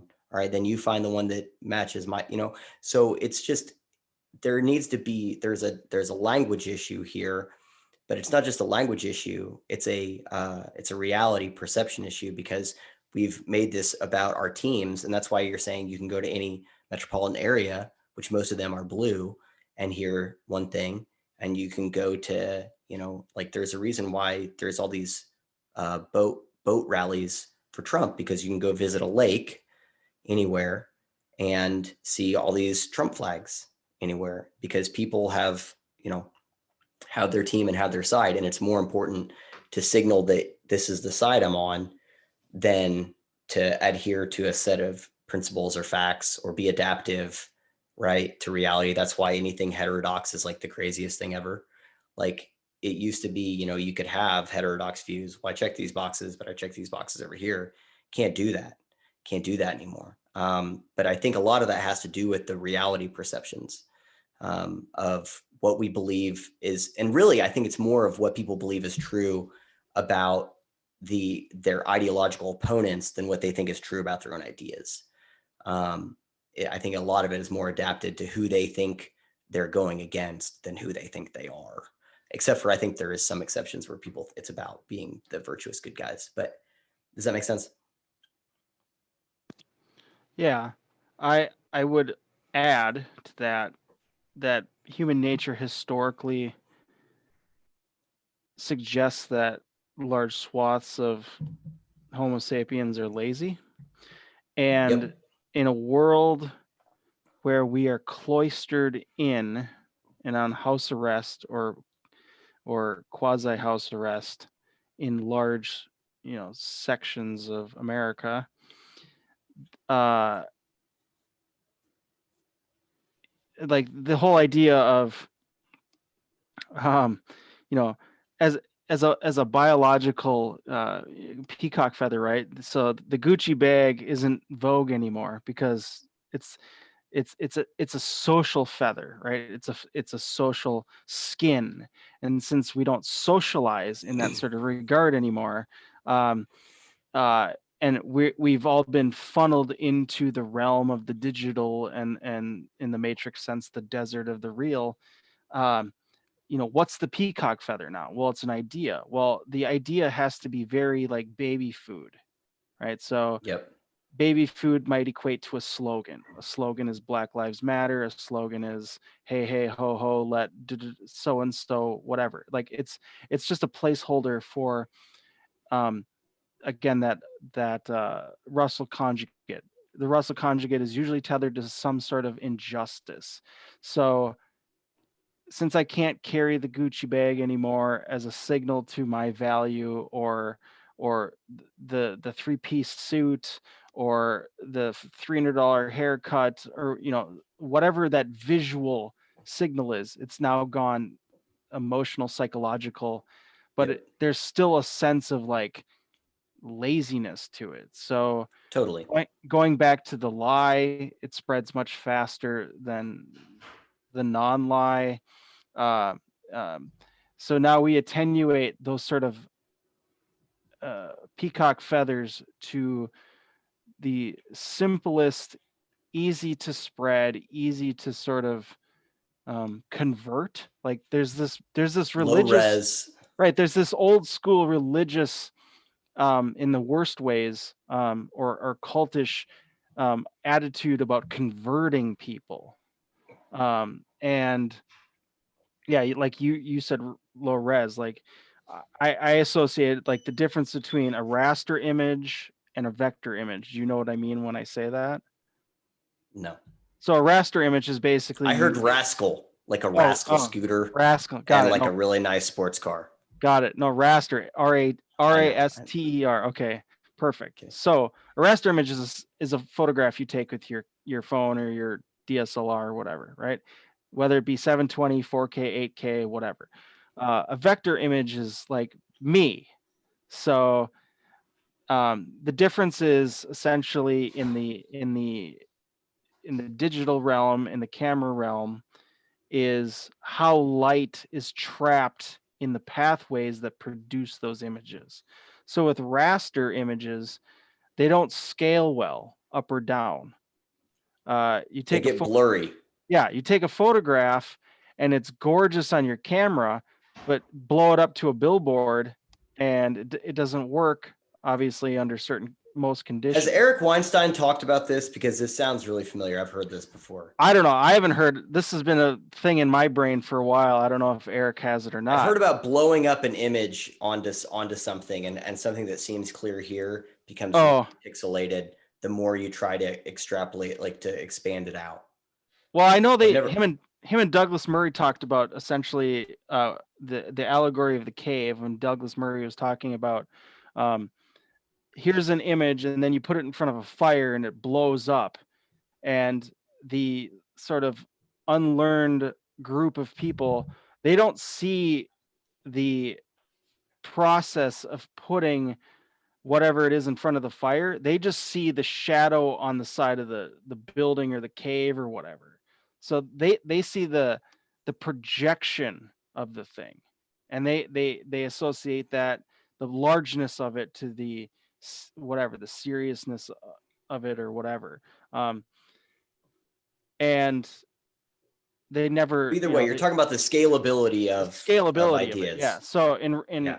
with a vector, it can be infinitely scaled up or down, because the way the, it the way the code essentially manages light, uh and with raster images, it's a bit. So think of Nintendo 8-bit, 16-bit, 32-bit. Yep.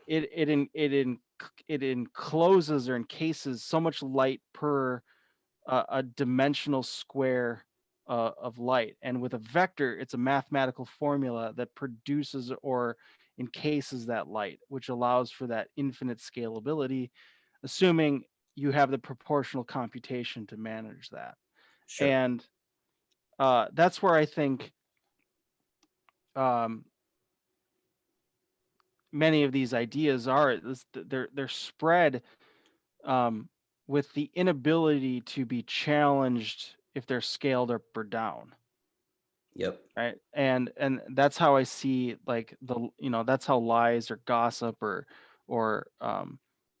the meme, the meme works. I mean, I contend that most memes aren't memes, but that's for another conversation.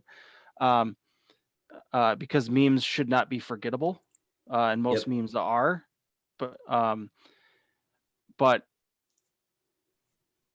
you're probably going with the origin of the term meme back in the 70s, right? Yeah. I mean, Charles Murray. I associate Charles Murray. No, it was Richard Dawkins. Richard Yes, Dawkins, correct. Yeah. Yep. Anyway, go on. Yeah, and what was the last affect point you had? Well, what we're talking about there is really, I was talking about how there is a disconnect between the way these arguments are made and people just key into what's on their side. And so facts don't care about your feelings. My feelings don't care about your facts. Yeah. So you were talking about how these are all dumbed down to baby food. I use the term, it's sticky. These ideas are exceptionally sticky. The most low res, here's one: healthcare is a human right. No person is illegal. Like you said, Black Lives Matter. These are very sticky ideas. You can call them to mind. You can use them they have a moral component. So you can use them to convert someone. Like, they're hard to contest. Yeah. Right. But they're also very low res in terms of practicality. It's like, okay, what do you mean by that? Right. I don't really want to have that conversation. I just want to signal that I care about the phrase. Yes. And the stickiness, the theme of one of the main themes of our talk, I think, is the emotional tethering or hijacking of ideas for a goal that's not honest, and combining the scalability of things. Emotional investment in a thing doesn't scale well when it comes to people. And what I mean by that is, so many, I guarantee, like, if we had, like, an all-seeing eye, or the Palantir from Lord of the Rings, to like a true one, like not a Twitter version of a Palantir. I would imagine many of the world's decisions, like in regards to world leaders, have been done based on an emotional decision that would not scale well beyond them. So it's like, for instance, not many people care about a person if they murder somebody outside of their parents, right? Like that sort of idea of unconditional love for your children. And I'm not saying it's not wrong, but what I'm saying is that unconditionalness of that strong emotional touchstone does not scale to a community, to a city, to a state, right? And vice versa. It takes a lot of external events to get large groups of people to emotionally invest consensually, like as a consensus, right? The war on terror, right? Like, who knows how many people really were at 9/11 were in consensus to be like, yeah, let's go get those mofos. I mean, it certainly wasn't one, but it certainly wasn't 300 million. And what is required to retain that sort of emotional,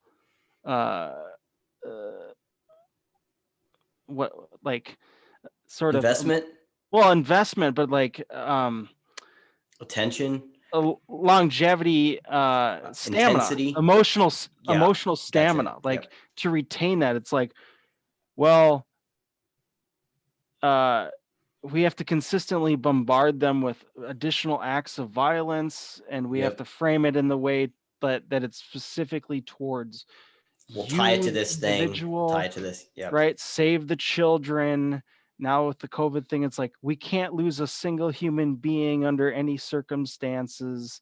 Uh, uh, and that requires a tremendous amount of energy to get large groups of people to agree on that, and because it's like to hold any emotion, rage, anger, vengeance, forgiveness, it's exhausting. As a single person, it's absolutely exhausting. And to try to get 100, 1,000, 10,000, a million people, 10 million people to retain this sort of Coca-Cola worldview of things is darn near impossible, right? And I think they've managed to do it though. But they've managed. I mean, that's because they've substantially lowered the bar for what it means to have buy-in. So whenever you're talking about how, I mean, that's that skin in the game thing.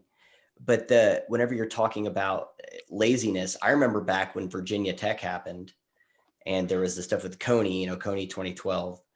And my buddy told me this term. I don't think he came up with it, but he was the first one I heard it from. He called it, whenever people would change their Facebook picture to oh sure, yep, yeah, he a called it flag or a ribbon or something. Yeah, he called it slacktivism. And I thought that was the best way to describe that. It was, I'm an activist, I really care, but also I'm not, I'm just a slacker. So I changed my picture to something, and that was my demonstration. But the thing is, we've accepted that. We've accepted that if you make your picture the black square, or you do this thing, where you're talking about peacock feathers, we've accepted that as an acceptable substitute for investment. So they don't actually have to be that emotionally invested. Now, people do, they can, they can turn it on if they need to, right? Whenever they're having those conversations, if they're getting pushback because their identity has become so tethered to those beliefs, if they perceive it as being threatened, it will elicit a natural emotional response when given, discordant evidence. I think that part is natural, but as of just sustaining it, we've lowered the bar for what it looks like to be in that space, because it's hollow, it's slacktivist. I just changed my picture. I just did this thing. I was able to echo the thing. And, depending on how captured I am by this belief, if someone does push me on it, I am going to get, angry and emotional. But I don't think people actually do withhold that. I think we've changed what it means to be outraged. Really, I think we've changed what it means to be outraged. It is so fleeting. Because it's just a matter of, I just have to send this one tweet. I just have to change this one picture. So I don't think it is sustained. I think it's a thing that people can turn on and off as needed. And I think we've adapted that by changing the criteria for what it means to be invested, where you don't have to have any skin in the game to actually act like you do. And that's also where you get to a lot of this, where people are, I'm outraged on behalf of you, so that's another thing where there's just all these weird manipulations of the formulas for what it looks like to be invested in something, for what it looks like to care about something, for what it looks like to protest something, or any of these things. And by doing that, I think we've made something that shouldn't be sustainable if it's authentic, but it's not authentic. So we've had to change the criteria for what it means to do that so that it is sustainable. And it can be inauthentic, but still be accepted as authentic, because probably one of the scale of it, because if everyone else has agreed that they're willing to accept it, if everyone is willing to say the emperor has no clothes, well, then he has no clothes, for all intents and purposes. So does that make sense? So I think that there is a way in which that which shouldn't be sustainable has become sustainable just by changing definitions and the criteria of it. Yeah, I would. The term that comes to mind is rage deflation. So I look at emotions as almost a psychological commodity now. Yeah. So the ability to produce rage you know, in the old, Or I the don't know, appearance of rage. the The appearance of appearance rage, of, right? The perception yeah. of rage, yeah, like that you can use that as a modifier, but in the sense of, you know, anger is a secondary emotion, putting that into consideration. But anger, uh, you know, sadness, depression, uh, uh, you know, usually sort of on the negative side, because it's sort of it's become perverted in the sense that people are getting a strange joy out of other people's sufferings perceptively by proxy of, like, you know, someone braver than them or with more fuck you money to say vile things to a person online. Yep. And then it's like, okay, that person just put up a sword and I'll just stand behind it and be like, yeah, you go get them. And, you know, they sort of, but I also think that that is also a problem. Like, this sort of this growing collectivist idea. I think the tearing down of statues is actually more malevolent than people think, because it's not just the eradication of like George Washington or an elk or Franklin Delano Roosevelt. Like, it's the elimination of individualism, Yep. right? Everything now by these voices is about some version of collectivism, Yeah. It's about right? eliminating a contrast. There cannot be a contrast. P- uh, Grand figures, whether we want them to or not, whether we ask them to or not, do stand in judgment of us. Whenever you look at a person who did a thing that is measurable, that is tangible, that you can look and say, this is what they stood for, this is what they believed, it does serve as a judgment for us, to as a Yeah, challenge that we either rise to or that we don't. And so sure. and how individuals respond to that, it, you know, depends on the individual. So some people will, and maybe they'll someday have a statue to them, and some others won't, and they'll be the type of person who wants to tear it down because they can't stand, you know, the face they see looking Right. down on them saying you could have been better than you are. And that's that. I mean, there's this fascinating, you were talking about people being lazy.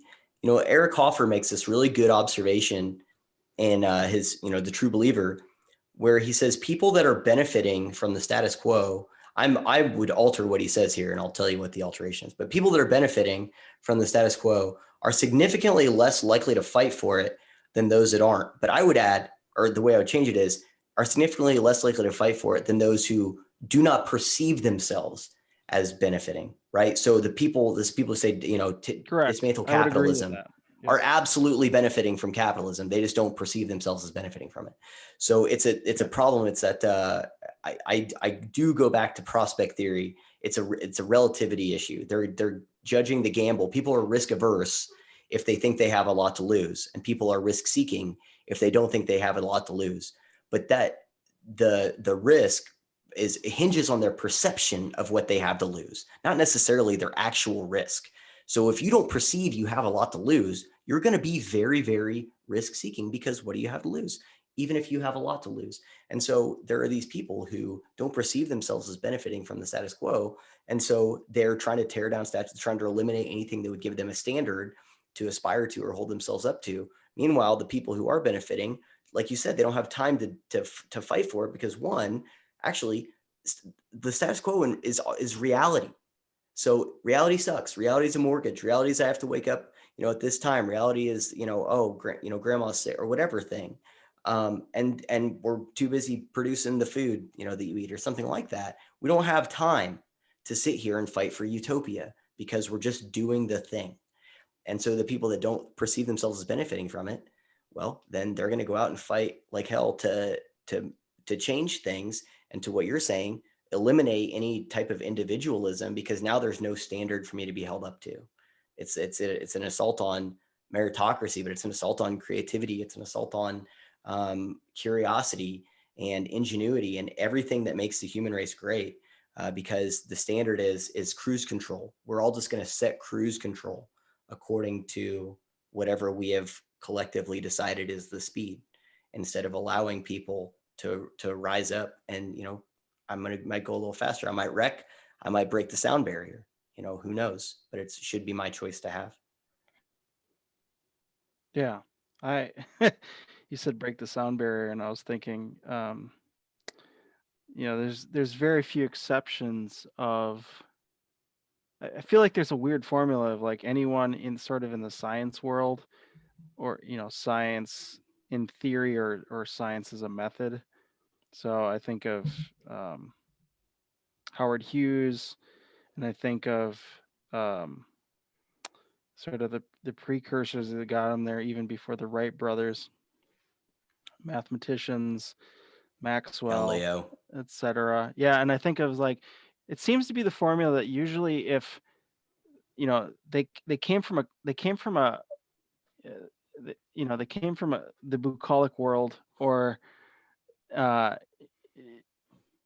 or they came from some sort of money or affluence where they had to trade, like their parents died in exchange for that, or like they were disavowed by their family in some regards. So but it's rare, like I remember speaking with Vesper about this, specifically in regards to Marxism, is like uh how is it that more people don't talk about that all these bad ideas, they're not being invented by farmers and carpenters and mechanics.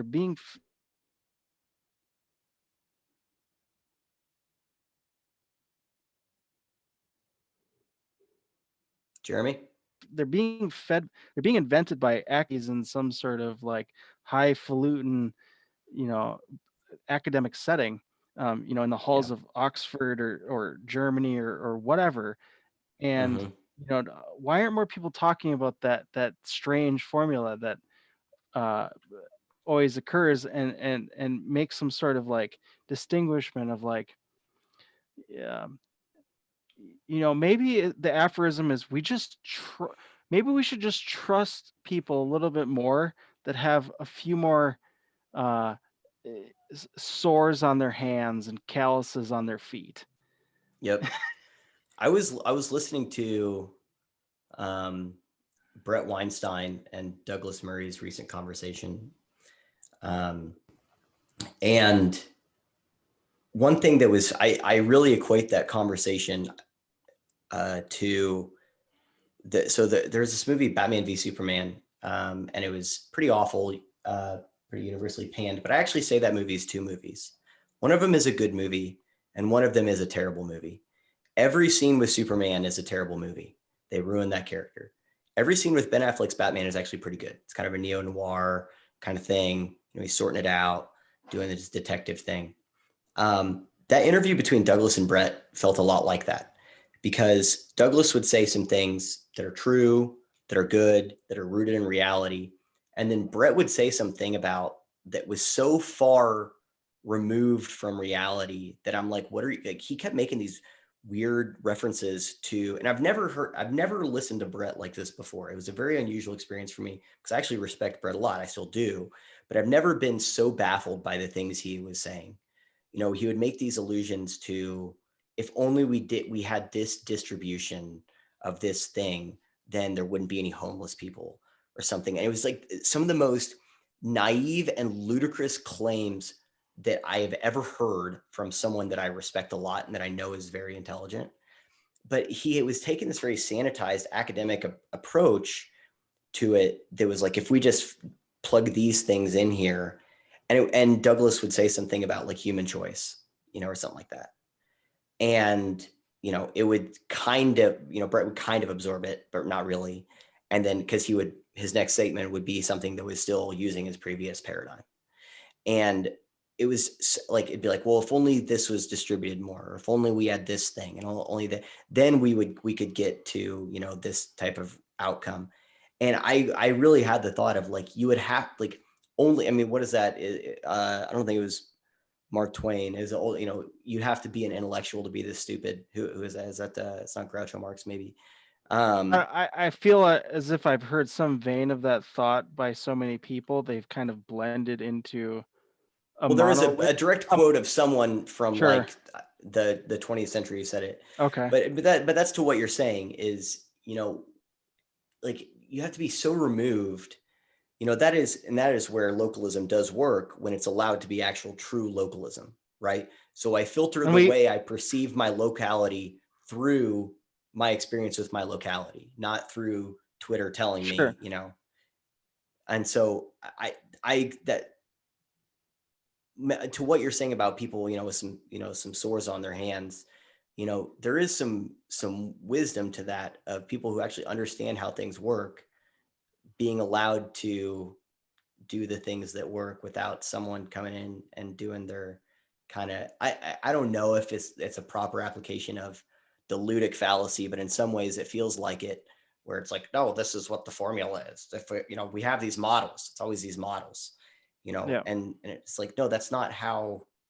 Okay, that works in your model. Go play with your model over here and see how that works out. But the more we've become reliant on these models and people who are incredibly far removed from the actual, situation itself, the Yeah. more we've gone a little bit off in the rhubarb, so to speak, in terms of the outcomes there. Well, I mean, I will say this. I've worn many hats in my life and had many trades. Um, and I might sound like uh, I have great fondness for the farmer, being not one in my life, only, you know, by proxy in some regards. But with that said, I know some farmers to this day that are probably actually some of the best drone pilots, like, hobby drone, not military drone, probably in the world. Like they could do circles around some Hollywood people because they like mount infrared technology on them, throw them up in the sky and run them across acreages of their crop to detect all sorts of things as far as like cross pollinations and potential sinkholes and uh, plane irregularities, etc. And they're doing it in nature, right? Whereas like in a lot of regards, Hollywood, it's about a simulating of a thing. And so this sort of Yep. idea that um, the well-worn hand is blindly also the pastoral, they don't knows nothing of modernity. And it's like, you know it sort of double that. I've heard that idea a lot, and it's like you really are doubling down on your ignorance of like Yep. the ag world and what the farming community is, because they will tell you in the true utilitarian sense, it's like, you give me some AI, you give me some drones, you give me whatever, and you tell me how I can improve my crop with that, you're damn straight I'm going to invest in that. Yep. Right? Like, There was a company in California that was taking all of the the waste from, it might have been nuts, like shells from nuts or something, and they had found a way to convert like their growing operation or something to where it was just running off of, or primarily running off of, the biofuel from like this waste from like, I think it was nuts. yeah, And like they just innovated that, they self-innovated right, that, like we have this thing. And that's where, I mean, think about all of the different wood materials we have out of people that were in sawmills and said, well, what do we can do something with all of this. What's particle board? We can do something yeah, with all this sawdust and all of these shavings here. What's plywood, right? And so like they had the thing, they saw the thing, and then they innovated with the thing. And you see that across the board. So the idea that these are just bumpkins is obviously wildly naive. You mentioned the Ray brothers earlier. Those guys made bicycles. right, They made bicycles, yeah. and then they made the first. Did the first manned flight in human history. Yeah, I sort of look at farmers. I mean, obviously there's the rule of exception and rules, right? Yep. Um, but I see uh farmers as, polymaths with cows, Hmm.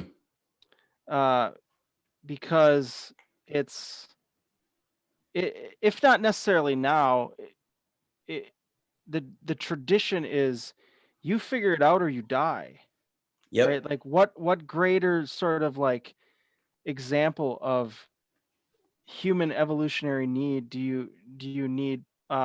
Just go to a farmer and be like, look, I needed to make these tools. I had to invent these methods. I had to like harvest these raw materials to make a thing out of, to build shelter for my animals. I had to figure out a new way to irrigate my fields, blah blah blah. And I had to all do that in the summer because it just decided not to rain this year. Yep. And so they invent almost exclusively for their needs as opposed to their wants, right? Where the Yep. academic world is so much about sort of the opposite of that. And when you talk about the theme of doing things for the sake of doing things and not considering the repercussions, like I sort of see these people as nature's is challenging them, and they're put in a position to innovate for the sake of survival, if not for them and their Yep. family, for their crop or for their livestock. And I'm very interested in like how to import that mentality into the sort of silicon world of innovation, right? Because Yeah. is That's a that possible? But I mean, I think it would be very interesting to just have a bunch of like uh small reservation, large reservation, whatever, just bring in a bunch of farmers and sit them at a table in silicon and be like, this is how we innovate. Because it's like if we don't do these things, uh these 100,000 people based on our distribution have to figure out a different way to eat. Our crop dies. It's like constantly that level of sword where silicon just deals with like, well, if we don't do this thing, our stock goes down. Yep. Which I mean, in and of itself, I mean, is a motivator, but it's a different one. I used to do, um, Yeah, I like, look at the Maslow's hierarchy of needs. I'm like, yeah, it's a decimal point or two different. yeah. Well, Yep. what's interesting about Maslow's hierarchy of needs is the ones at the bottom. I used to have this, one of the first, I have like this folder with these post-it notes that I had this like stream of consciousness thing that I wrote down, like these like ideas that were kind of, zigzagged. And I came Sure. up with this thing I called the theory of expanding aesthetic. And the idea is that people have always asked two questions when it came to basically anything they produced. Which the first question was, what does it need? And then once it did what it needed to do, they could ask, what do I want it to look like? And you can see that question applied to anything, whether it's the first clay pots that someone might have made. Well, it needs to hold water, right? Then we can focus on making it in the shape of whatever thing and putting whatever designs, but it needs to hold water. If you have a structure that you create, what does it need to do? Well, it needs to protect me from the elements. And then I can focus on what do I want it to look like. And then we can have a community and all these other things. And the more we expand out to have the things doing the thing they need to do, then the more we focus on the what do I want it to look like. And one of the problems I think, and this goes back to prospect theory, which I stumbled on after I came up with this, because I was trying to find, I was like, there's got to be some words for this, is that we've become so far removed from what does it need in terms of society to run and to function, because it's just been doing it for so long that we've just focused on what do we want it to look like. And it's almost like, think about in that movie Idiocracy, where the technology has been in place to like water the crops and to do all these other things for so long, and people have been so far removed from what those things actually did that they start putting an energy drink into the things watering the crops because they didn't know that it actually needed what was in there, because they've been so far removed from the needs question and the Yeah. answering the question of what it does, that they're like, well, what do I want it to look like? Well, I want it to look like this. And so people, they apply that, what do I want it to look like space, not just physically in terms of aesthetics of, the decorations, but what do I want society to look like, or what I want mankind to look like, and they're so far removed from the needs, they start to tinker with that underlying scaffolding or foundation without realizing it, because they're so far removed from that process in the first place. Yeah, it's a sort of modern version of idle hands, idle minds, idle bodies. Yeah, it's the devil's playground. Yeah. Well, what made me think of that was the Maslow's hierarchy of needs. I went and looked at it whenever I got done writing this thing out, and I noticed that most of Maslow's hierarchy of needs are physical. They are physical needs, and then once you get to the top, then you start to get to the more kind of existential, mental, psychological. Yeah, exactly. Psychological stuff that has to do with belonging and everything. But so even that, not that that's gospel or anything, but even that kind of lines up with that of people establishing these physical things, and then they get this. But what happens when all of this has been taken care of for you for so long, for so long? I was listening to a thing, I remember this a couple of years ago, about how the generations that have grown up in cities have never really grown up, because they went from home to a college dorm to an apartment. And what is your landlord in an apartment but kind of like your parent? This thing's broken, so I call them to have them come and fix it. They take care of the trash. They take care of this thing. I have all these takeout places, so I don't learn to cook. And so no one ever leaves, like, basically being a high schooler into their 30s, because they never have to develop those things of what you're talking about. Like, they never have to get the sores on their hands. Right. And so then they go on to fiddle around with, I think, wouldn't it be great if college was free and everyone had this thing and everyone had that thing, and they go on to just have insane ideas untethered from reality, because they're able to, because they aren't tethered to reality. Yeah. I mean, one point and one question with what you said there. The point is, for quite some time, for a person that it took over a decade for me to pay off my college tuition.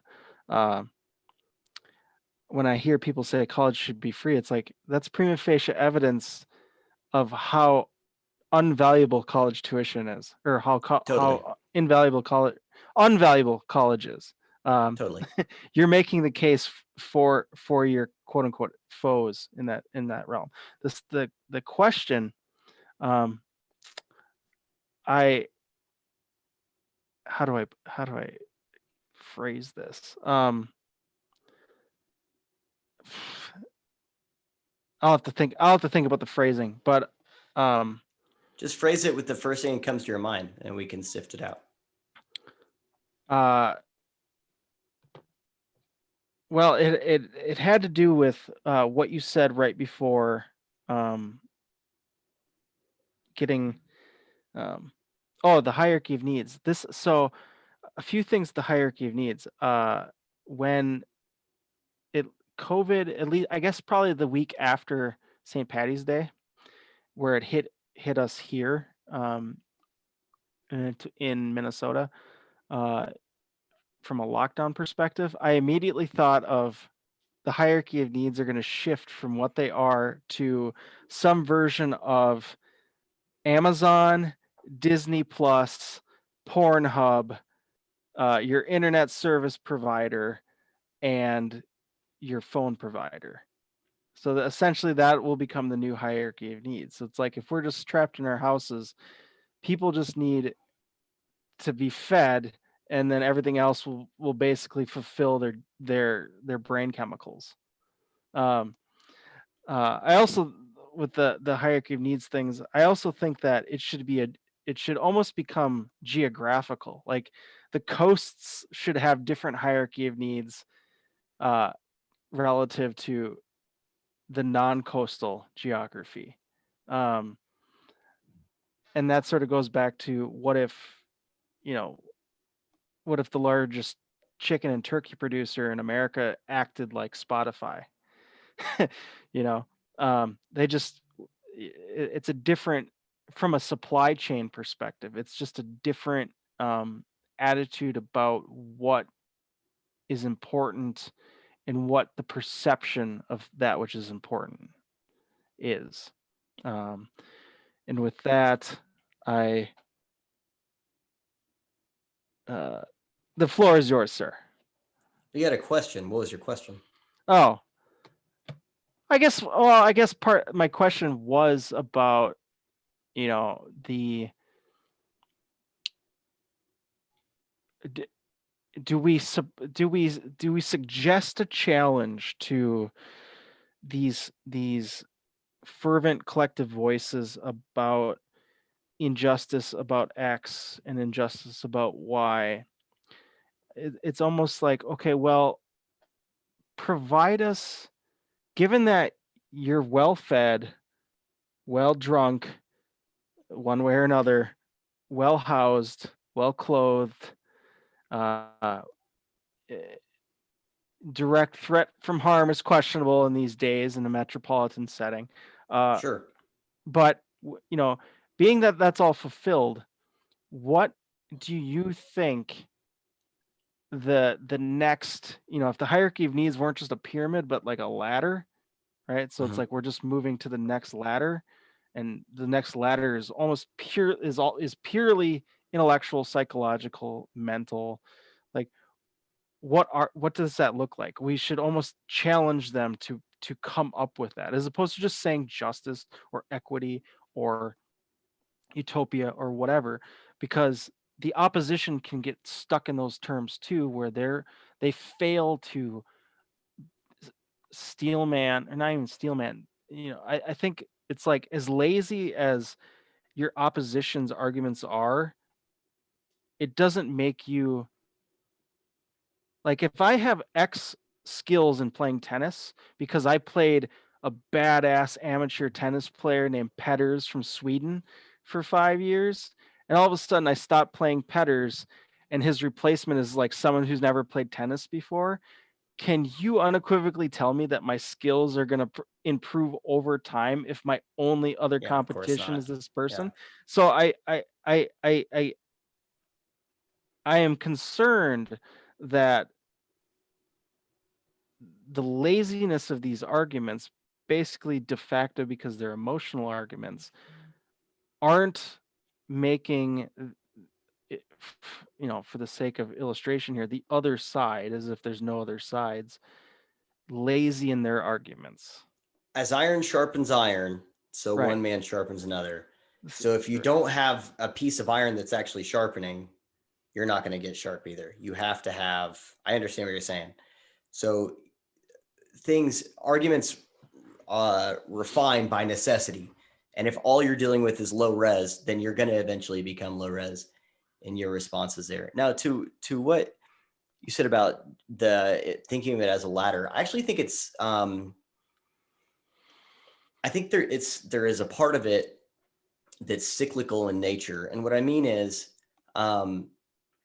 there are natural, think about where we're at as a society now compared to where a society was for, like, you know, thousands and thousands and thousands of years before that, right? Like, we are adapted for environments radically different than this. And Right. things have progressed faster than we have the ability to adapt in real time to. And so I think that because of that, there's a lot of holdovers that are probably good in the way that we operate in the world. You know, I think about uh, this line in Fight Club when Tyler Durden says, "We have no, you know, we have no Great War, we have no Great Right. Depression." He says, "Our Great War is like a religious war or something like that, and our Great Depression is our lives." And, you know, I think that there's something to be said that people we have of, and this goes to not having a knowledge of history. but people have this idea that it's this weird opaque version of terms like racism or oppression or injustice, that they think that they can somehow map what those things meant at different times to the present day.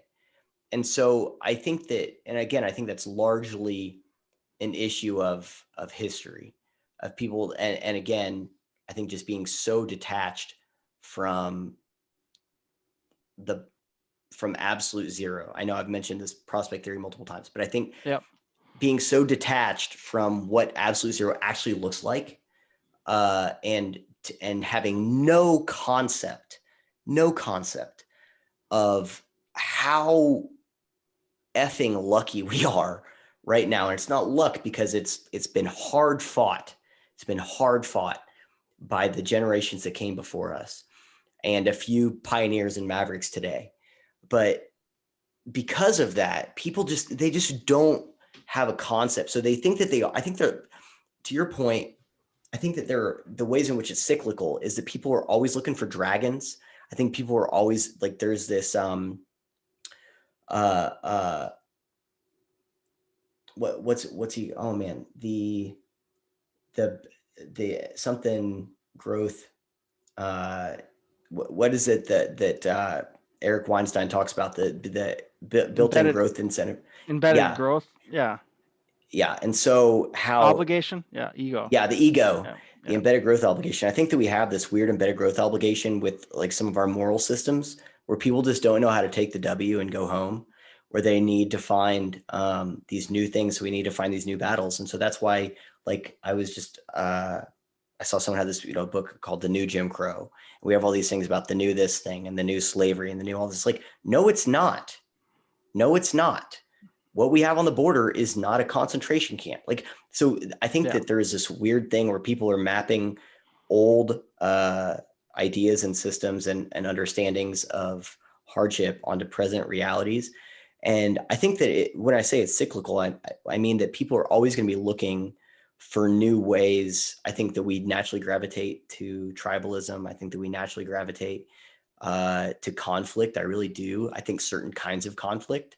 And that's why sports is so meaningful for so many people, because it's a way for us to act out our need for gladiatorial, if that's even a word, but to see that kind of hashed out, my team, your team, my army, your army, but then we can go have beers at the end. We don't actually have to kill each other. That's why I think Fight Club was such a meaningful movie for a lot of people, because men identified with that. Why are there businesses cropping up where people are throwing hatchets? There's all these weird ways for people to assign, to tell themselves that they actually did something meaningful. We don't have rites of passage anymore. We don't have things to, for young men to show that they have moved from youth into adulthood. And so Sure. we're fine. And these are things that we've adapted for, that have been part of us for so long. And we do have a sense that we have to find some way to prove ourselves. So guys can go and pay to throw hatchets at stuff, and they think that that's constitutes masculinity, or they can grow a beard and think that that constitutes masculinity or responsibility or something like that, because they don't have an avenue for that. And so then they'll have these conflicts, and I think that there's this need for that in us. And so, to your question about the hierarchy of needs, I think one of the aspects of that is people need to have ways there needs to be things built into society for people to find ways to progress, to validate not to validate like I did it, but to validate a transition from leaving behind the ways of their youth and moving from milk to solid foods, and from being a boy to a man or whatever.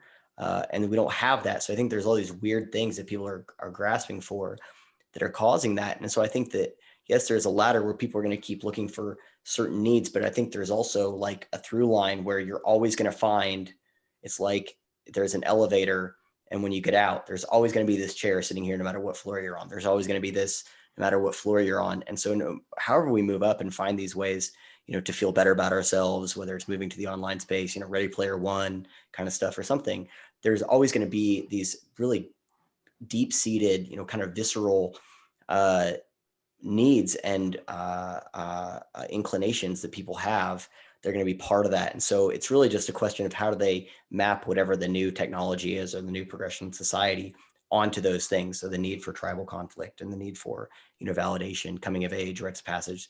That like we don't have those kinds of movies anymore, even, right? Like we used to have these movies. Like I think the last great coming of age story, this is going to sound so stupid, is Superbad. Superbad is an amazing coming of age story about two young guys who think they have an understanding of reality and think they have an understanding of what will make them happy. And they find out that they're wrong, and then they're better for it in the end. It's a fantastic movie of coming of age and moving from youth into adulthood in a lot of ways. And so, but we don't really tell those stories anymore.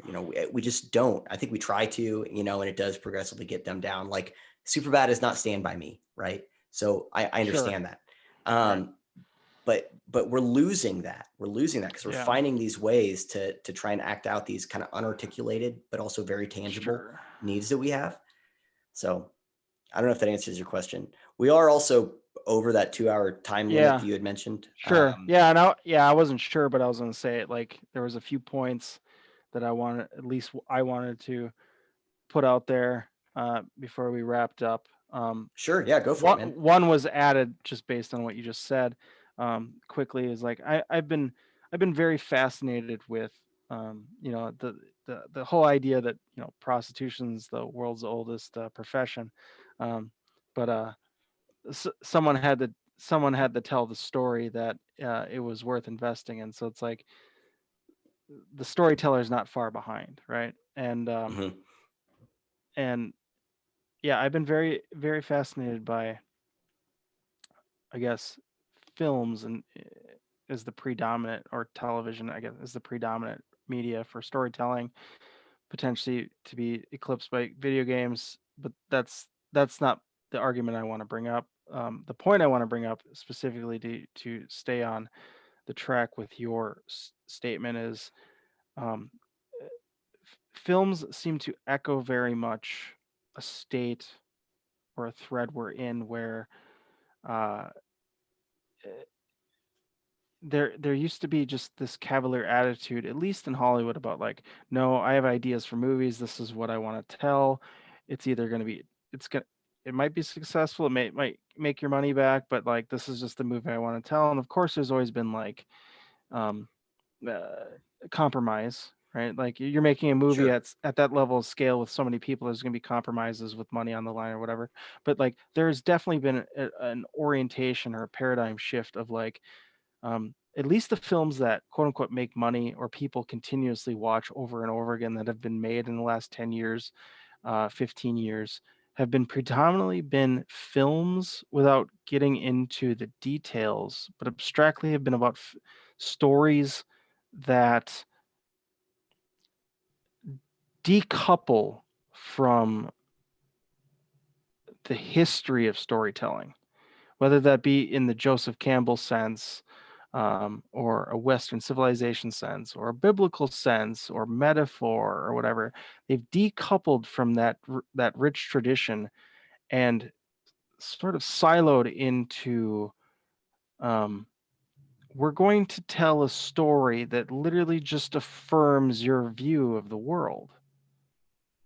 It doesn't challenge your view. It doesn't expand on your view. It doesn't it's literally just, maybe it's just an entirely different worldview that it doesn't have to confirm or deny what you understand the world to be, because it's coming from just another voice in the world where they wanted to tell their story.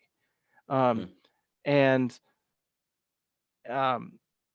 you can sort of tether that with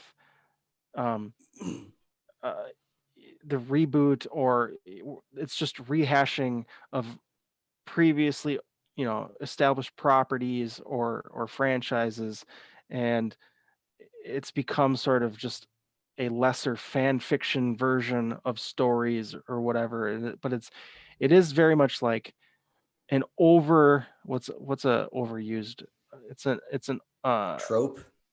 It's a trope, but like, yeah, it's an rehashed, overcommitted of course, like, yeah, do I want to see a film that like fulfills a certain thing in me? Sure.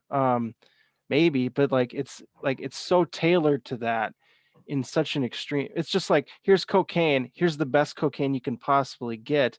You might love it. It's overall not gonna like do much for you.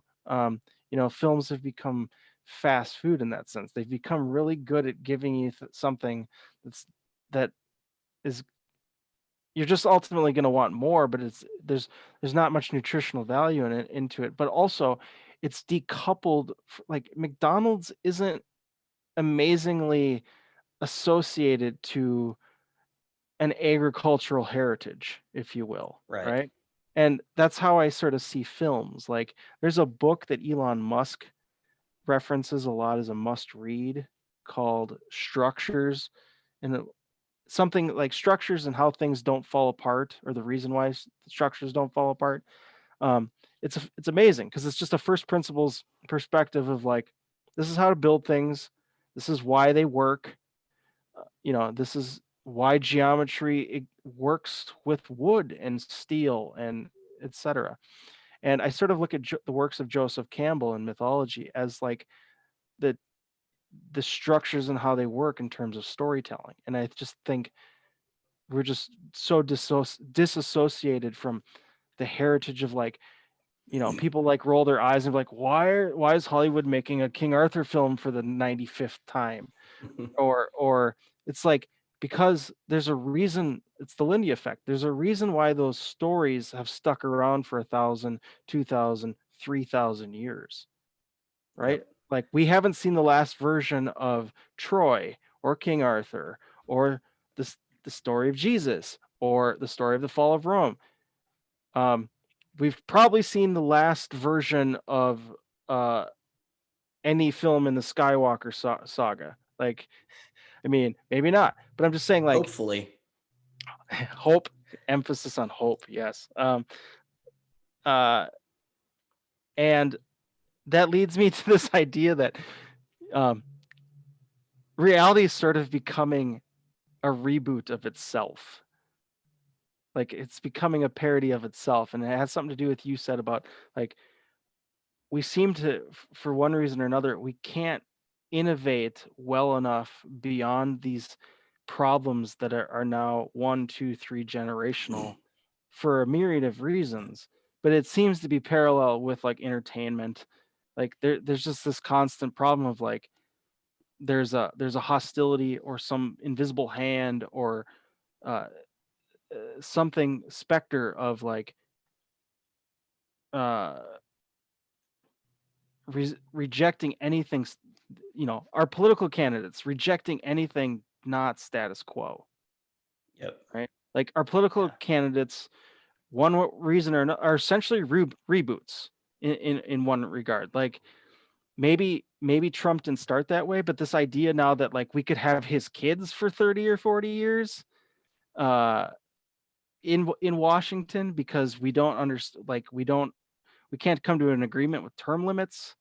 um but certainly Biden is, of that. He's a reboot that sort of like won't die. No, he's not a reboot. He's a franchise that refuses to die. He's like the Friday the 13th of political candidates. Or a Ghostbusters reboot of I mean, just But I mean, yeah. there's been like 11 or 12 Friday the 13th movies. Yeah. Just saying, And like, actually, I was gonna say there was a couple of them that I think are actually quite good. Anyway, but I'm thinking of Nightmare on Elm Street now that I think about oh, it. sure, yeah. Because what's interesting is there was a Nightmare on Elm Street reboot, maybe yeah, a few years ago. Yeah, that was good. It was really good. Yeah, And what's his name? Rob Zombie did 2 Halloween movies I that thought were those were great. fantastic, I thought those Halloween absolutely movies were great. fantastic. Yeah, So what's interesting is there is a way to reboot something that's innovative and that right. tells a story in a way that it draws you in. Yeah. But that's not what we're seeing. That's not what Well, we're seeing right now. I We're will. seeing the what was the Star Wars the Force Awakens. We're seeing the Force Yeah. Awakens to A New Hope version that's just like, hey, here's literally the exact same thing. Hope you don't notice. All the worst Right. parts, plus some new things, some new bad things that I wanted to throw in there because Well, it, well, I will say, like, I mean, I don't know about the Nightmare on Elm Street. I only say that because we brought it up specifically, and I want to make this point to specifics. But certainly with the Halloween thing is like, there's also that clearly, like, they're passionate about what they're doing. They're yep, clear, like, yep, that's they're true. like, and I mean, Zombie took a lot of guff and for making those movies and for how they turned out, like they weren't a certain standard, whatever, blah blah blah. And he's just like, look, man, I want to make my version of this film because I love these movies and I just want to do a Rob Zombie version of it. Whereas Yep, on the flip side of these franchises, they're just like, okay, we literally just have to say these words and we're going to make $1 billion off this film, yep, emphasizing the pre-COVID, billion. whatever, right? Yeah, But and it's then just like, emphasizing the $1 billion yeah, more yeah, than the we content. just right, and then it's like, okay, the trust fund babies who inherited this mansion and this wealth, they're like, oh, we're just going to do whatever. We don't have skin in the game, Yep, or inherited the family business, and it's like, well, we can do whatever we want. We just turn this dial, turn off this valve, do this. It's like, and it takes a while for things to malfunction and break down, but in the meantime, um, it's like the lobster boiling in reverse. It's like, oh no, everything's fine. See, the money's rolling in. It's like, yeah, but at least for me, I wanted to close with this with you. okay, This is amazing. So I'm just gonna read off a quick bulleted list, and it's from a okay, book. It's from a book. And the book came out. The book was published 12 years ago. You might know all about it. I don't know, but um, it might be a good segue for another show or something. sure. So the list is this. What's the Basically, book? it's I'll say the book after I make the list. Okay, Um, so basically, it's a set of instructions. Attach okay, yourself to what you feel to be true. Don't back away from what is political in friendship. Expect nothing from organizations. Beware of all existing social milieus. And above all, don't become one. Form communes. Get organized in order to no longer have to work. Plunder, cultivate, fabricate. Create territories, multiply zones of opacity. Travel, open your own lines of communication. Remove all obstacles one by one. There's a couple more. Flee no, visibility. Turn anonymity into an offensive position. yeah. Organize self-defense. Make the most of every crisis. Yeah, Sabotage every representative authority. Sabotage every representative authority. Abolish general assemblies. Block the economy, but measure blocking power by our level of self-organization. yeah, Liberate territory from police occupation. If possible, avoid direct confrontation. Take up arms. Do everything possible to make their use unnecessary against the army. The only victory is political. Depose authorities at a local level. And lastly, all power to the communes. the color revolt, color revolution. Isn't that what they're called? Tell me Sort the of, yeah. book. So the But you know what book I'm is, talking about? yeah, the book is called The Coming Insurrection by Okay, an anonymous group called the Invisible Committee. This was originally published in France in 2009. okay, Now, I like to work what low-res thinkers call conspiracy theories in reverse, yep, in the sense of, if a thing is not true because you reject the premise for the thing to be true, that means something else must exist in order for the thing to be true. Yes. Okay. All right. Right? All right. So if it's not all the XYZ reasons, the opposition says, why is this happening in cities where people are like, defund the police, make the police step down, basically defrock them, castrate them from what they need to do, block commerce, make everything political, form communes. We're seeing all of these things, right? Totally. Yeah. Before our very eyes. Okay, if it's not for the reasons that the quote unquote Establishment, intelligentsia, the creative narratives, right? The so, narratives provided for us. right. So if I guess a better way to say it is like, if I were to tell you 11, 12 years ago and put this online without much context,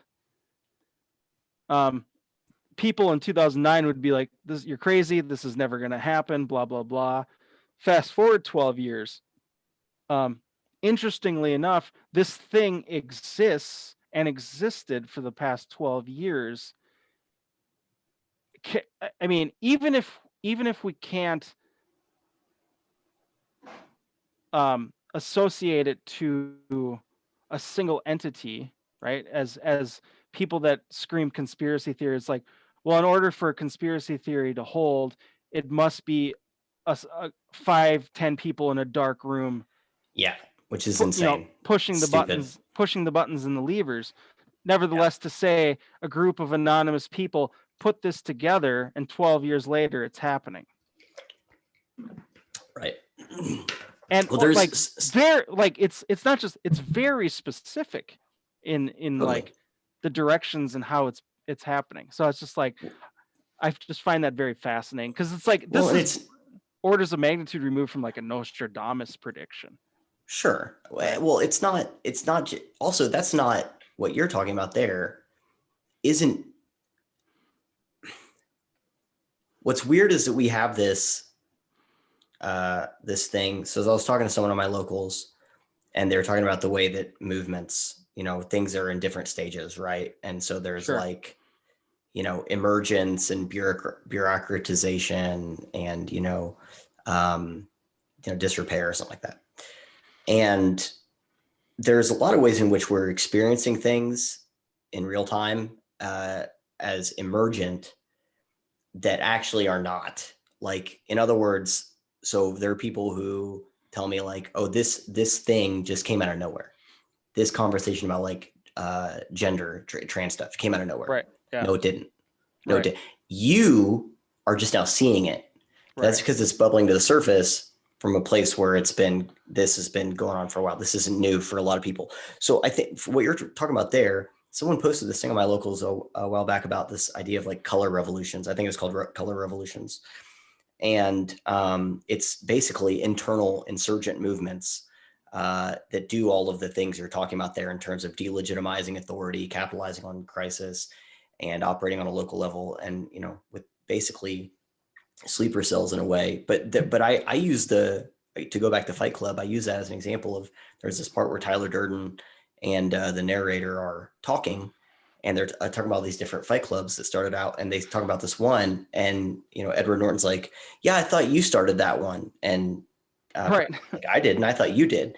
Yep. And so if you have a base level ideology like this thing, that's like, I can take it and run with it, and then kind of fill in the gaps as I go, or fill in later, which is kind of what we're looking at here, then it can start independently from people that just buy into it and are sufficiently motivated to have the right factors or whatever. But the thing that someone posted about that color revolution was like old. It was like something that was the US government was using in like South America in the 80s. And it was a thing to try and also use during the Cold War to try and liberate countries from communism. And that same model is being used in our country to, with the opposite intentions. but that thing you're talking about falls right in line there. It just sounds like they, adapted, evolved some of those ideas. But the fact that we're seeing it isn't surprising, because I think we have been seeing it. So something I was talking to someone not that long ago about like reversing. We got to reverse. How do we reverse this?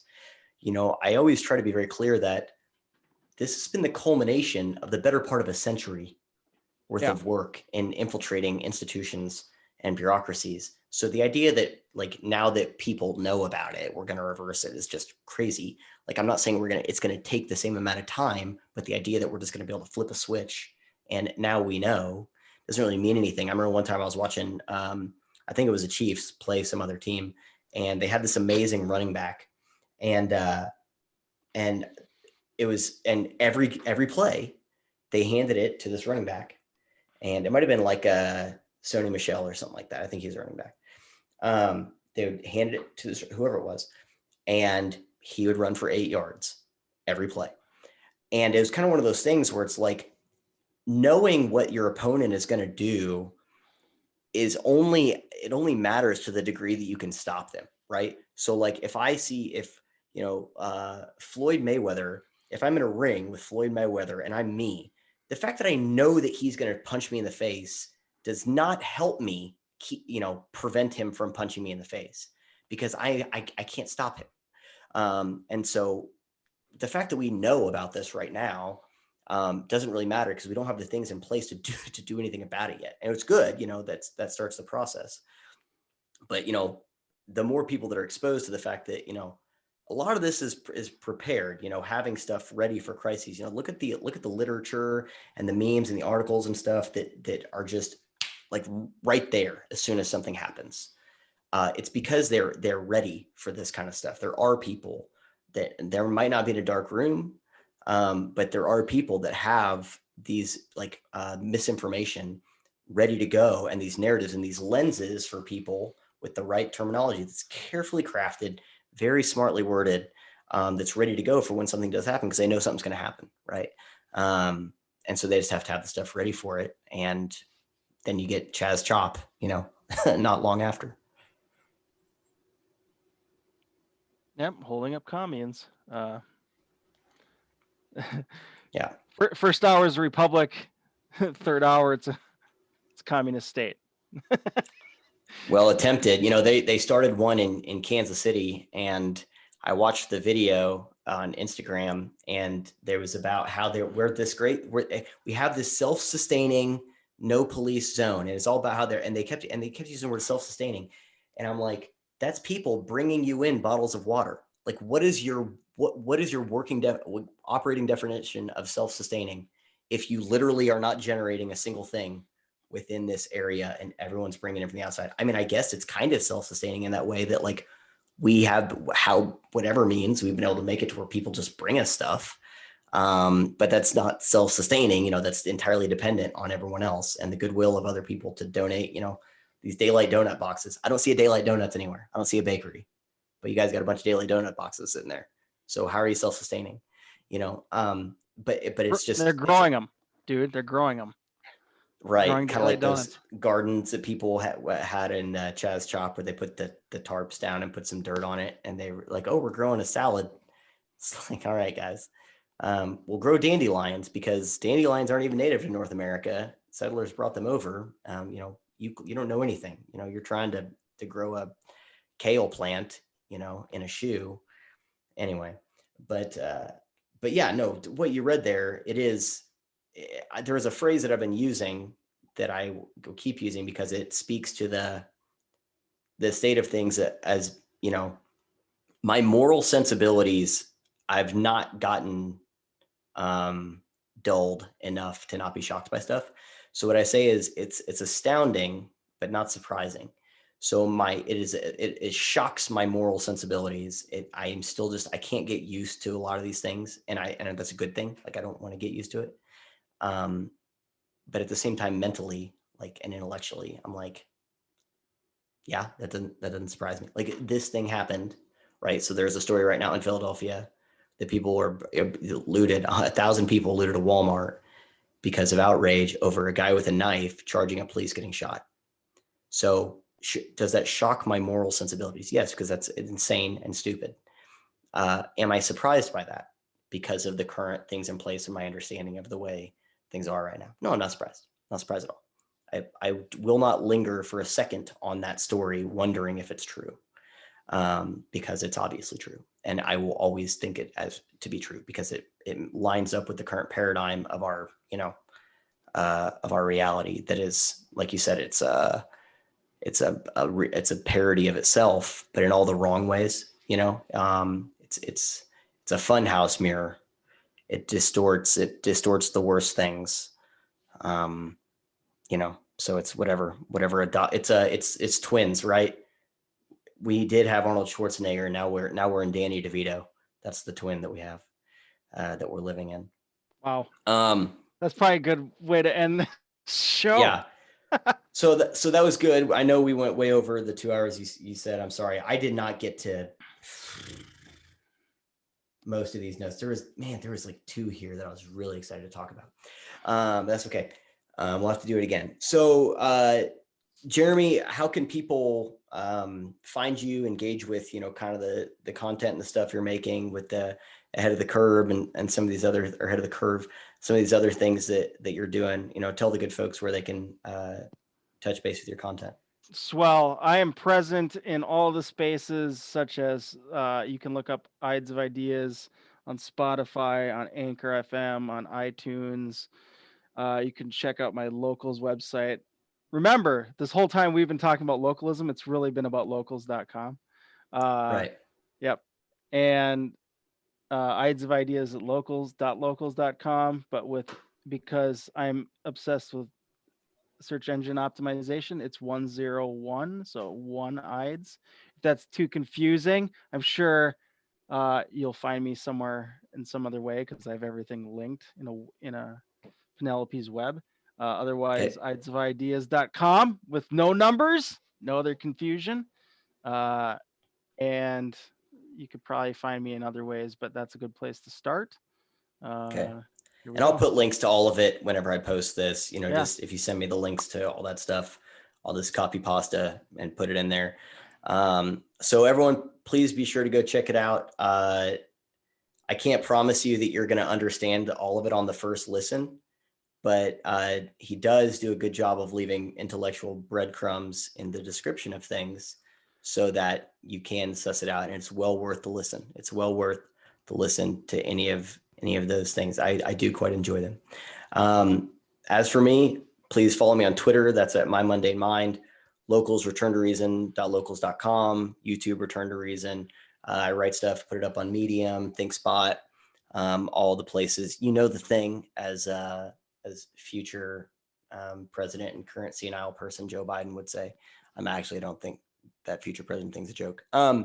Anyway, but yeah, so that's it. I'm going to stop recording now. Thank you everyone for hanging out and for listening. And Jeremy, this was a lot of fun. I definitely want to pick it up. Definitely want to pick it up in the future, because I got to do something with these Post-it notes. I'd rather talk about them than throw them away, That's correct. No waste here. Zero waste. No waste. Zero waste. Groovy. All right. That's the utilitarian way. Anyway. All right. Thanks everyone. I'll check you later.